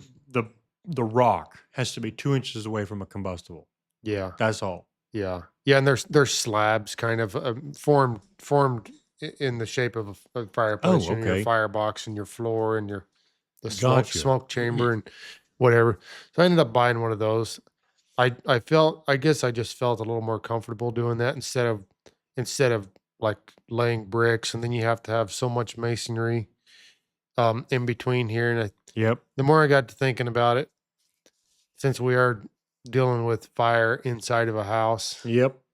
and if there's something, maybe my consistency isn't consistent or Yeah, yeah. or whatever, Yeah. and we all of a sudden there's a crack or some heat gets back through And where we're it's not shooting supposed to fire be. into the So this thing kind of has the fire contained. And then I Gotcha. did lay fire brick on the inside, but that's really just for decorative, like Oh, gotcha. because that other stuff doesn't look too great. I don't think you would have to though. Oh, whoa, whoa, whoa, I didn't realize that. See, okay, that makes more sense because Yeah. I say when I've looked at it, it looks like you've got a regular masonry firebox, but there's actually a this Mm. fancy rock is actually behind there. Yeah, yeah. Gotcha. There's a deal behind that stuff. So that stuff can. I mean, we probably could just pull it off and still have our fireplace. Gotcha. And they make it easy for attaching an insulated flue going up through the roof. And John helped me with that, getting it through the roof. We actually had to cut a rafter. That the flue pipe Oh, is just right at 16 inches. okay. 15 and 3/4 inches, I think, Okay. diameter. So it's really big, bigger than Yeah. I thought it would be. And the trusses, is that what they call them? Something. Roof trusses Yeah, sounds about over right. that main area there are 16 inches apart. Oh, And we hit right in we hit right in the center of them, but you're supposed to say 2 inches away. I see. And there was no way of doing that. So we actually had to cut two of them out, and then we kind of scabbed on and made ourselves a wider opening. Yeah. But I was a little bit I was a little bit nervous about that. I was like, that doesn't seem right. You just whack Yeah, the right. the roof trusses off. But you But can just put it like if you're only having to miss by 2 inches, you can just put them on the yeah, scab, and then which you're is what fine, I we did. guess. And we beefed it up pretty good. So I don't think there's any issues. Right. But yeah, it was there was some clearances up in there that was a little challenging, but I had the professional constructive Yeah, yeah, yeah, helping. yeah. So Yep. that was good. But yeah, um that fireplace took me probably 4 times longer than I thought it would, but we're pretty happy with it now. It's yeah, something we really enjoy. Yes, I have no doubt about that. Those my limited experience with fireplaces. We had one when I was in Dad's house growing up, and man, that was a real sense. That's real sensation. I definitely Yeah. want to have one in my house. Now we just use the old stove. I've used Well, different kinds there's of nothing stoves, wrong but with the corn stove. I mean, those are definitely well, they've got their place. I give mean, a things just vibe. sitting there humming around. And we're Mhm. sitting there making heat and humming around, and it uses wood pellets. Yeah. But it makes sound. I don't like that. Yeah. Another thing is that in the event of electricity outage, we're hosed. Oh yeah. Yeah. So I've still got a big wood stove in the back there where we can just burn some good old logs if the power goes out in the event of a bad storm. But In here you do? yeah, well, I have a stove just in there that I can just come and hook back up. Oh, sure. Yeah. Yeah, it's not hooked Yeah. up or anything, but in Yeah. the event, I can still move it out here and Mhm. hook it up. But yeah, but for like if we want to just heat the place. It's very cool. You can just put a bag of pellets in and turn it on, Yeah. but it don't have the it just don't have the vibe of an open fire Yeah, for well, sure. yeah, but you do have a flame there, and that's worth a lot Yeah. just to have a flame there, and you can Yep. see it flickering, and I Yep. like Yep. that. It gives a vibe. Yep. So, and then okay, so when we talked about what you wanting to go, kind of pursuing this, wanting to feed some cattle, feed some of your own cattle. Mhm. Um, so that's kind of an interesting story. So we started from the inspiration to move all the way till sort of where you are now and where you want to go. If you had to give advice to a young fella, or maybe even your future self, Mhm. do you have any advice, any changes you would make? Well, maybe we should address that first. Do you have any advice to your self 10 years or however long ago, 8 years ago? And then do you have any advice for a young guy wanting to make a move like that now?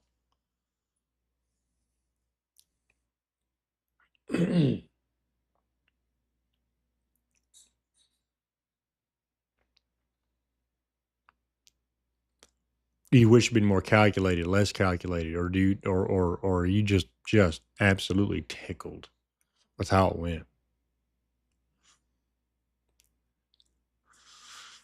I don't spend a lot of time wishing I'd done something different. Well, that's good. I What? am I'm not that doesn't mean that I did everything that there wouldn't have been things that I could have done differently that would have maybe been better. But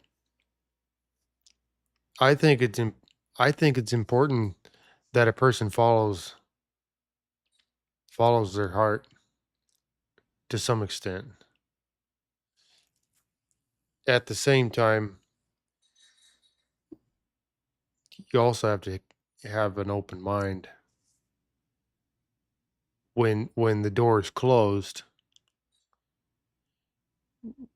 to look for another opening. Yeah. And so I think for someone that's doing the same thing we did, I think that would be from what we've seen from others and what we experienced ourselves to have an open mind as far as being willing to move to something else if this isn't working would be pretty important because it seemed like there's not it happened quite a bit here that people moved to they didn't they're not necessarily doing exactly what they started with. Right, right. Most people kind of transitioned into Yep, something else that seemed to fit a little better or maybe fit the community yep, better or whatever. So I think that'd be one thing that I would say. yeah. Be sort of willing for a lateral move if you or whatever if you need to. Mhm. But yeah, I do think that I do think people need to follow their interests though, Yep. because you can correct me if I'm wrong, but if if you have if you have a passion for something, I think you'll find success if you follow that. I think that's right. I mean that's the way I see it, I guess. Man, I got I'm supposed to be giving a presentation on something like this, a very short presentation about this. A lightning talk. Yes, a lightning talk soon. About this sort of thing. And I'm still Mm, oh boy, that's a hard first of all, it's hard to make a presentation because you feel like you need to build a case. sure. And you need to sort of have some, explain it, explain some footnotes. So to just reduce it to a short thing, if you feel like you could be doing violence, I have this weird. I suppose, need to sort of make apology for my views, which is I've talked about this before, even on this podcast. Is like I sense that that's not good to always feel like you need to make apology for your views. Mm-hmm. But anyway, I do sense that it's important. Um, our interests are a key. Are a key to who our interests are a key to the person we are to become in Christ. Something like that. Sure. Which is sort of what you're same thing as what you said. Like it's important. You need to follow the dream because that's you. Like that you didn't you didn't choose the dream, man. It chose you, and that's not for no reason. And like that's one thing. Like I've seen. Um, I've talked to a few people who they gave up their dream, man. That's that. That almost makes me feel frantic when I watch people give up their dream. I mean, everybody's got their own story, right? But Mm-hmm. you just something about me just wants to plead with them. Don't give up because Mm-hmm. you're just going to live an exile. I'm terrified of living a life of mediocrity, and I don't mean that I want to be some big famous something or the other, but I want what I do to mean something, and I sense that you have to follow your interest for this. Yeah, Mm-hmm. yeah. So I No, I don't. think you're right. I mean, I think there's like so you talked about sort of, and I don't want to put words in your mouth, but having an openness, but also a spontaneity. Mm-hmm. What in making a move like what you made to here. So when the inspiration hits, it's real. Follow it, but also in that sort of remain open because you may have to make adjustments along the way. And I'm definitely learning this too. I'd learned this in real time, having about this inspiration sort of hit me in real time while I was having a conversation with Chris about this. But Yeah. No, I enjoyed listening to that podcast because it a lot of that resonated with me as well. I think yeah, it made sense. yeah. So you've because this is one thing that you've been saying for some time now is this be curious, not critical. Mm-hmm. I think you maybe even got it on some on you maybe rolling that on social media on some level or the other. Yeah. Can you speak to how can you speak to how you came to that sort of can you speak to how you came to that?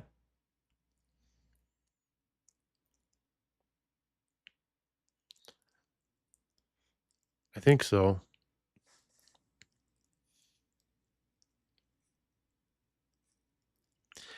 That might get into quite another story with with the whole thing. That things that were going on be, Behind the scenes? behind the scenes or at the same time as everything else.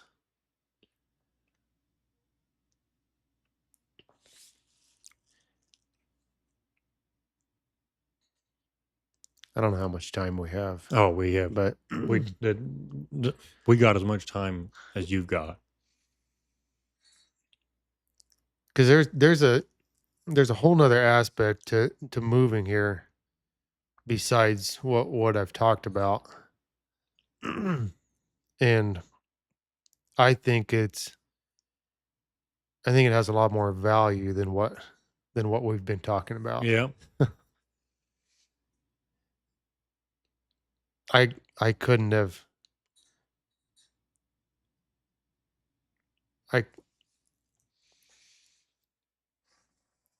I couldn't have known that I needed any of it when we moved.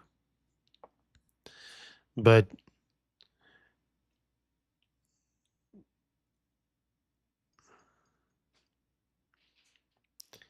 there's oh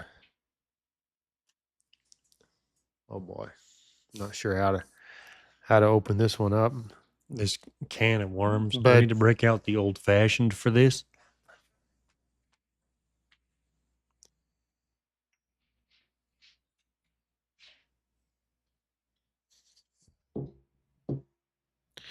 we uh we had some things. I think we had some things going on, Emily and I, between us before we moved here that I hadn't I hadn't got a grip on. I know that, and I don't just think that. Like between you and Emily. Yeah, Oh, gotcha. Okay. things weren't. We looked pretty. I think we looked good on the outside, but we weren't. There was definitely some lacking, or some things lacking in our relationship. And then after Adeline was born, there's this postpartum Yep. depression thing that comes along that we weren't prepared for. Yep. And then so we kind of went through that, and that kind of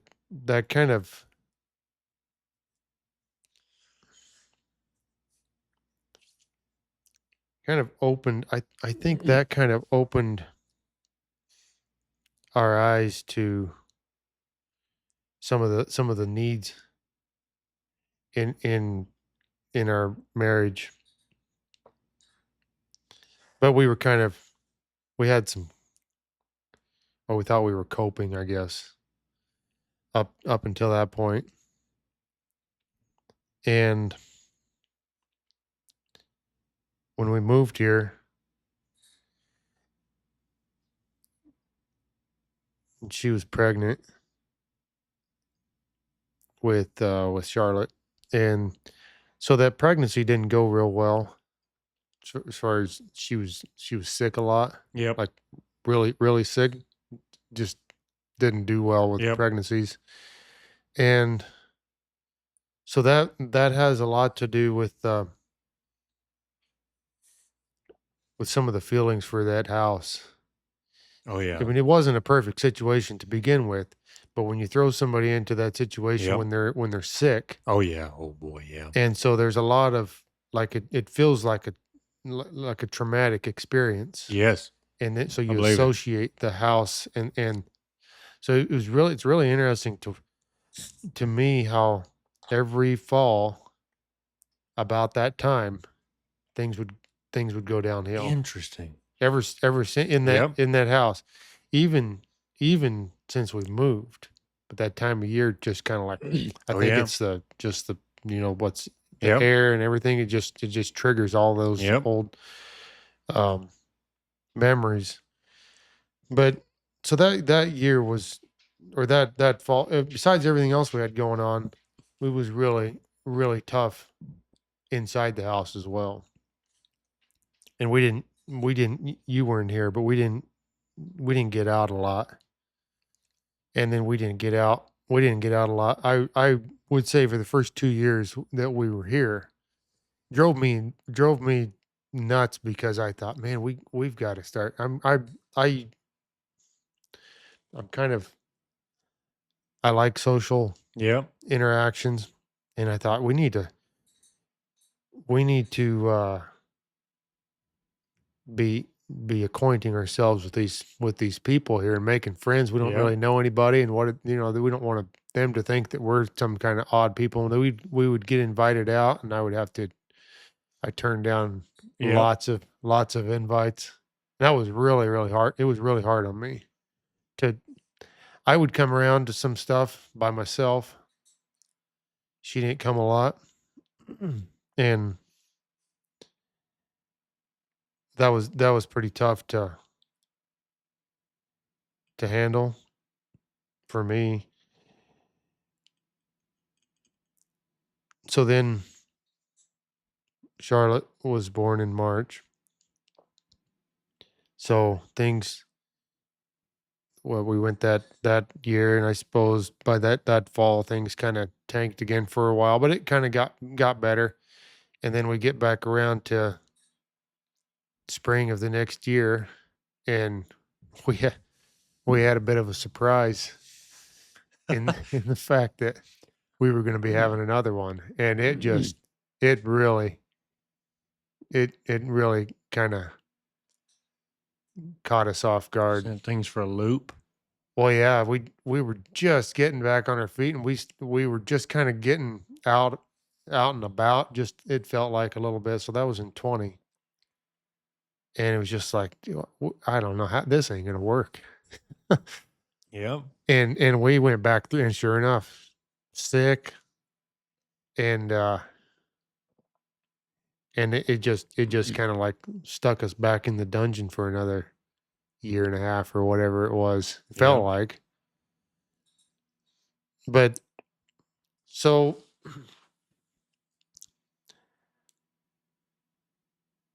that was part of what was going on.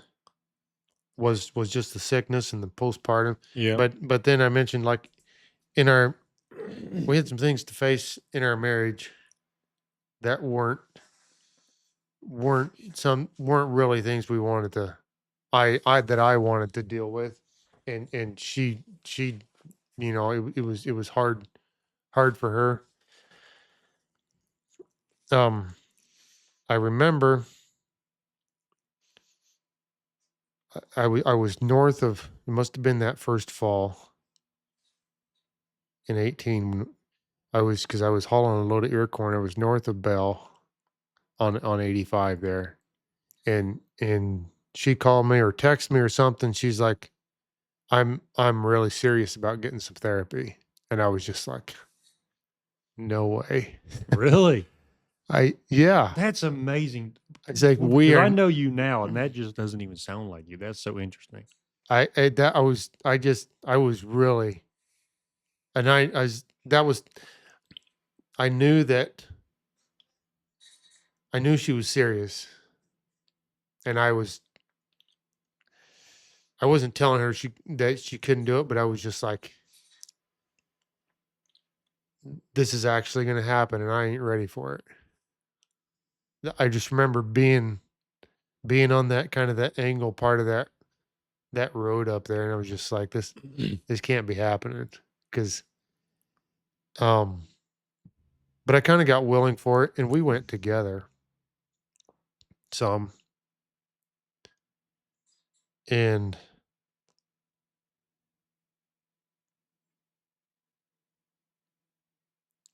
it went a lot different than I thought it would.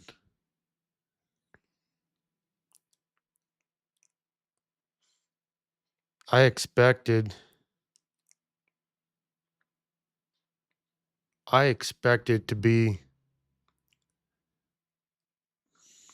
I expected to be the bad guy in the room every time, Oh, and just like, whatever. But the therapist that we got, or that she was seeing, was, I don't haven't had just a ton of experience with therapists, but I mean, she was really good, I thought. Like, very level-headed, and would never side. oh yeah, yeah, Would yeah. never side with Emily. And not that she came against her, but instead of, like, to just take sides with somebody doesn't help.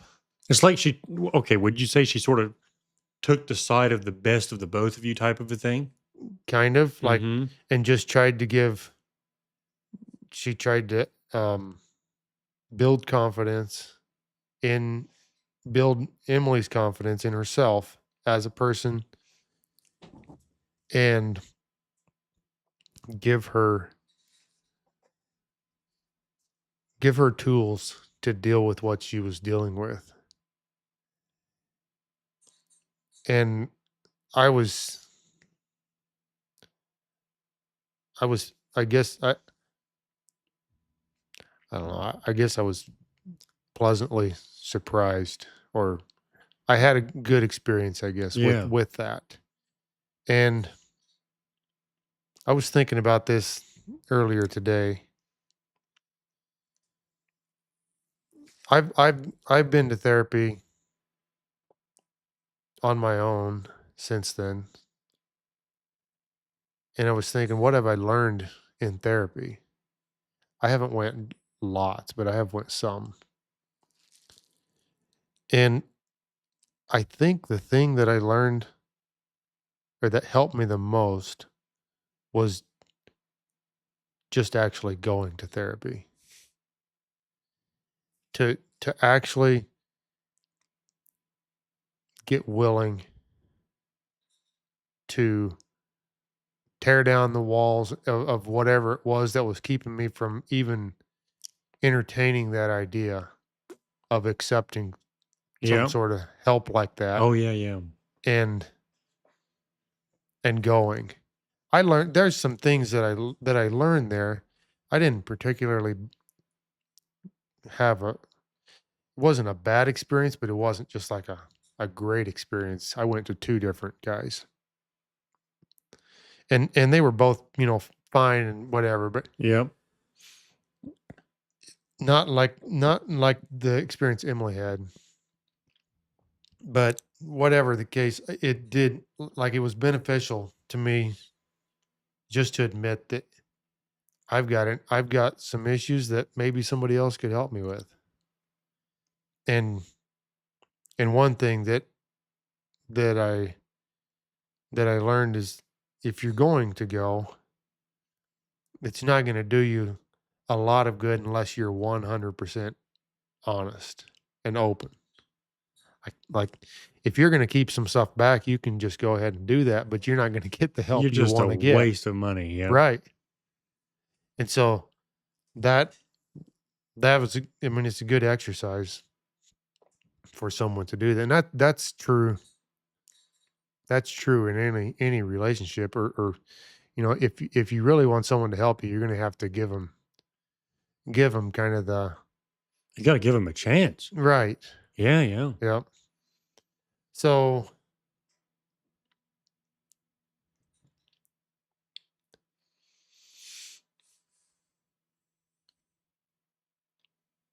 trying to think where that was going. We were we did the therapy thing for a while, and there was a lot of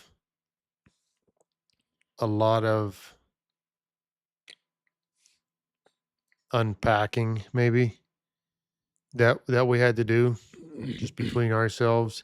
I I actually moved here. I haven't I haven't let's see. I don't want to make this sound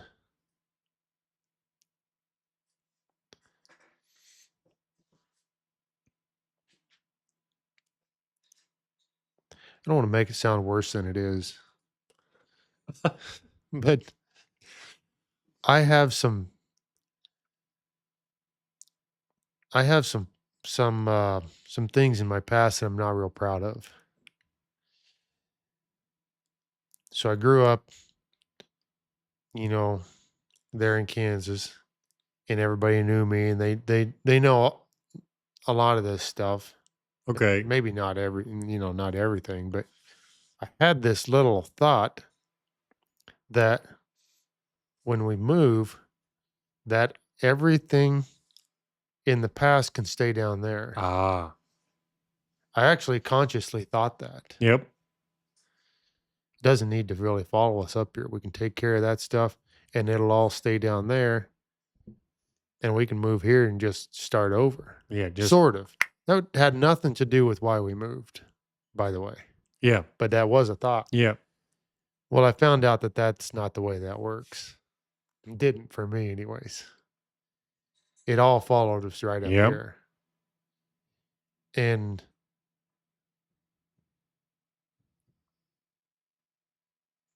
to go through. I actually think it had moving here. There was some. I think God had this in mind when we moved. It forced it forced us it sort of forced us to take a look at things because he put us in sort of a, wow, like kind of a, I was going to say a dire situation, maybe not exactly, but like we didn't.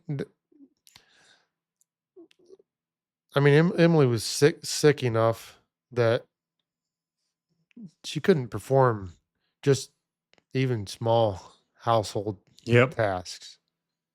I mean, Yep. she did some, but and her sister came and lived with us for that winter, which Oh, I she was forgot a about lot of that. help. Yeah. But so she kind of went through all this with us for part of it, anyways. Um, but we were forced to take a look at it, but also we were able to. Mm. We didn't. I mean, we were forced to from the aspect that we didn't have any family or anybody to really lean on and support us. Yep. So we had to just kind of deal with whatever we had going on right here. But also, we were able to from the aspect that I don't know if I think it would have been much harder had we stayed. Yeah. I would have fought it a lot harder Gotcha. Yeah. because Yeah. I would have Yeah. had a lot more face to save, even though that sounds backwards from what I just said about everybody knowing who I was anyways. Mm-hmm. But I I still thought I apparently some sort of a reputation to uphold. Yeah. So when we moved here, we were able to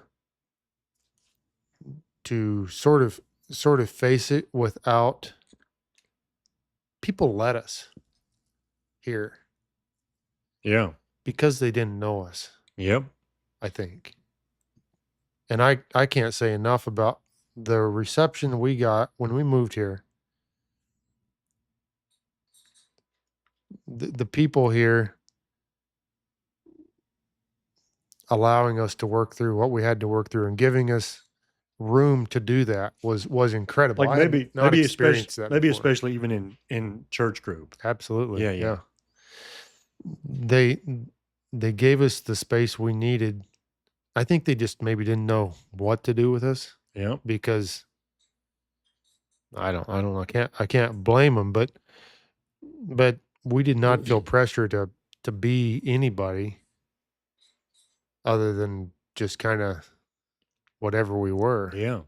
And that was very, very needful. Or I mean, it was imperative that it was that way. We didn't expect that. It was Interesting. it was it was just kind of like it was really incredible when we kind of realized that it could be that way. And so that was a good experience from that aspect. But uh so the curious not critical part, I think that's probably about, I mean, there's a lot of healing has taken place. A lot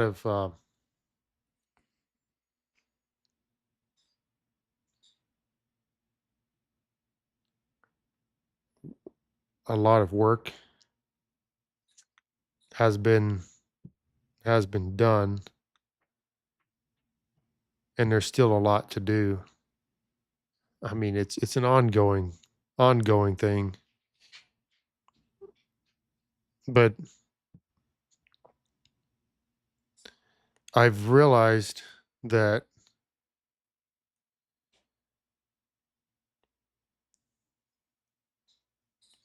there's a lot. Uh, Everybody has a story in their own lives that I may not understand, but and it may not look the way I think it should right now, but if I can just walk if I can walk with someone and try to understand what's going on instead of just pointing at what at the flaws that I see, Yep. that seems to be a lot more helpful to me because that was my experience. That was our experience. And so I guess that's maybe where that sort of comes from. Yes. Interesting. There's another, and this is one thing I have written Oh, down in there you here. go. This this is a song that I've came across in the more recent past, in the last year sometime, but it's been it's been so inspiring to me to listen to it and to understand the words. And I don't know if you heard of the group. I think they're called I Am They. I've heard of them. I've heard very little of their music. I've heard some of it, but But they have a song that's called, I think it's just called Scars.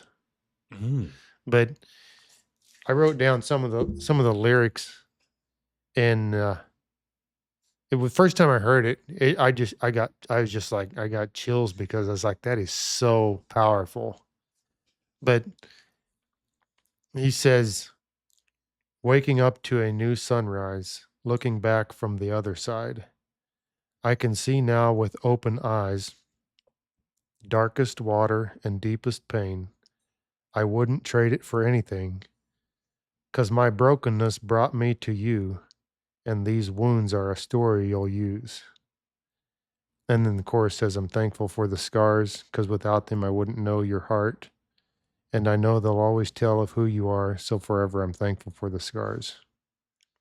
But that part about the broke my brokenness brought me to you, yep. and these wounds are a story you'll use, was just Yes. that spoke that spoke real clearly to me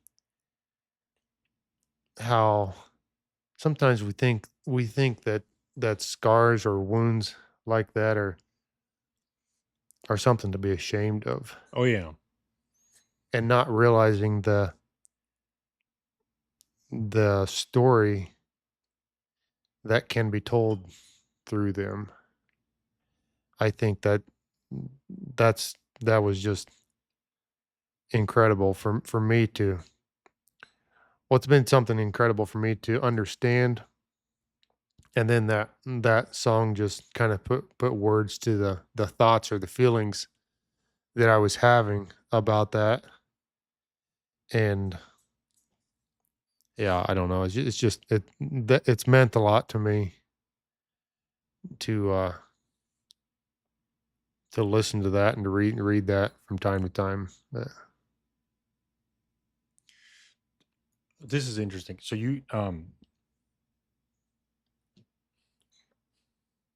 the scars tell a story.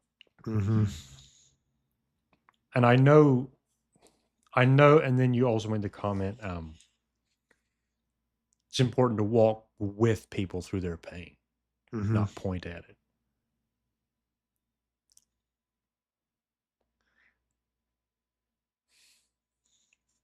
I'm curious if you have a sense of what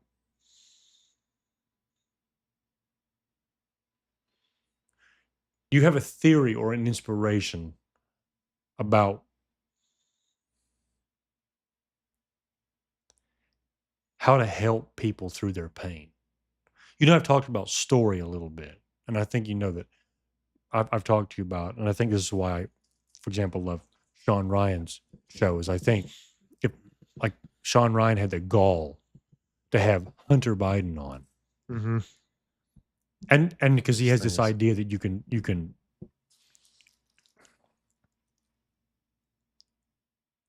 a person's story makes everyone relatable. But anyway, I don't want to put words in your mouth. I'm curious if you have a sense of your story. Yeah, yeah. Do you have a sense of an inspiration about how the things that a person needs through pain, about how you can help them, the thing you can offer them?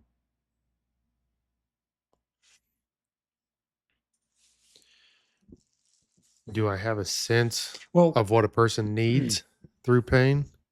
have a sense of what the world needs. Like through your own pain, you've developed a realization of what you need while in pain. Do you have a sense of Okay. what you can offer people while who are in pain? What is it that you can offer people when they're in pain? To listen to them, or what is it? This is a true question for me. Like what Mm-hmm. when you see someone going through a when you see someone going through a tough go, what in the world? What does a person need while they're in a place like that? Patience, maybe. I mean, you talked about the way the church group sort of was completely Yep. understanding. Well, yeah. I think I think it's all of those things. The patience and the listening, but then to listen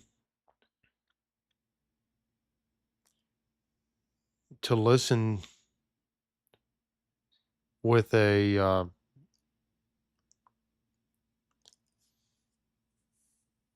maybe a non I don't know, is non-critical a word? A non-critical We ear? can make it a word. I don't want to say not judgment. That sounds I don't know.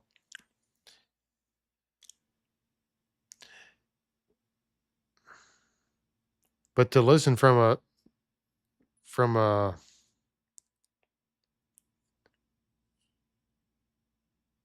standpoint of not trying to help, maybe.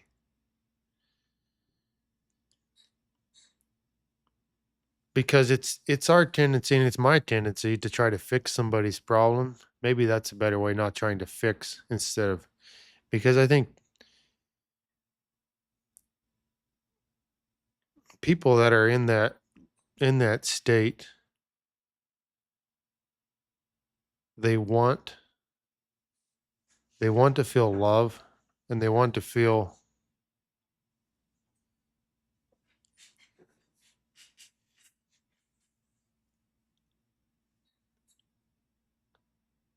cared for.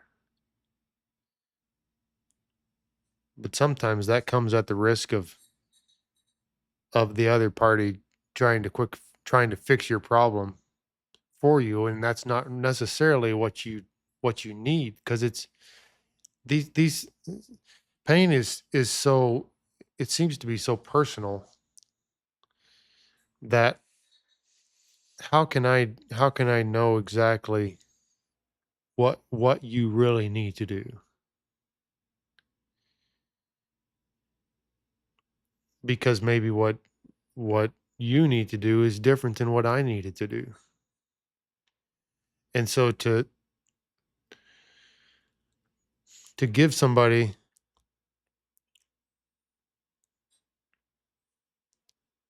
a shoulder to lean on,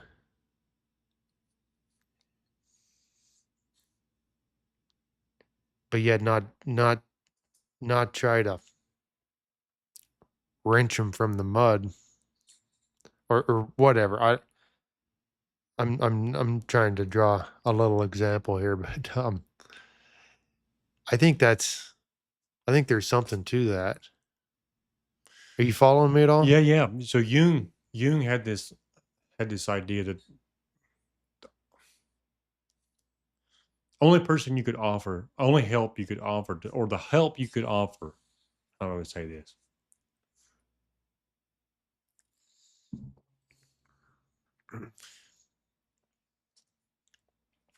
To help someone, you have to be willing to walk with them to the deepest, to the darkest of places. Mhm. A little, but he also says in the same book, he says something like, "There's nothing more terrible for a man."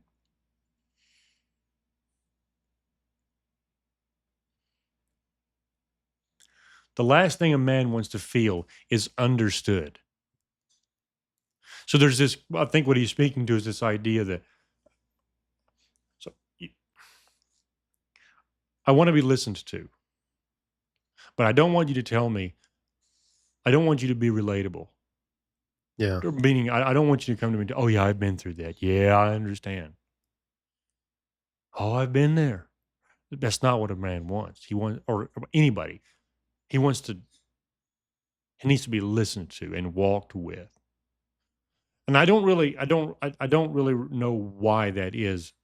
That a guy doesn't want to. I mean, it seems so counter. It's like I just want someone to understand me. It's like no, that doesn't quite right either. I don't know if you sense this same thing or not, but like that, there's anything that rubs me the wrong way. It's when someone says that. It's like been there, done that. It's just like you're not listening. Yeah. Right. You don't if you you're not listening. You're listening.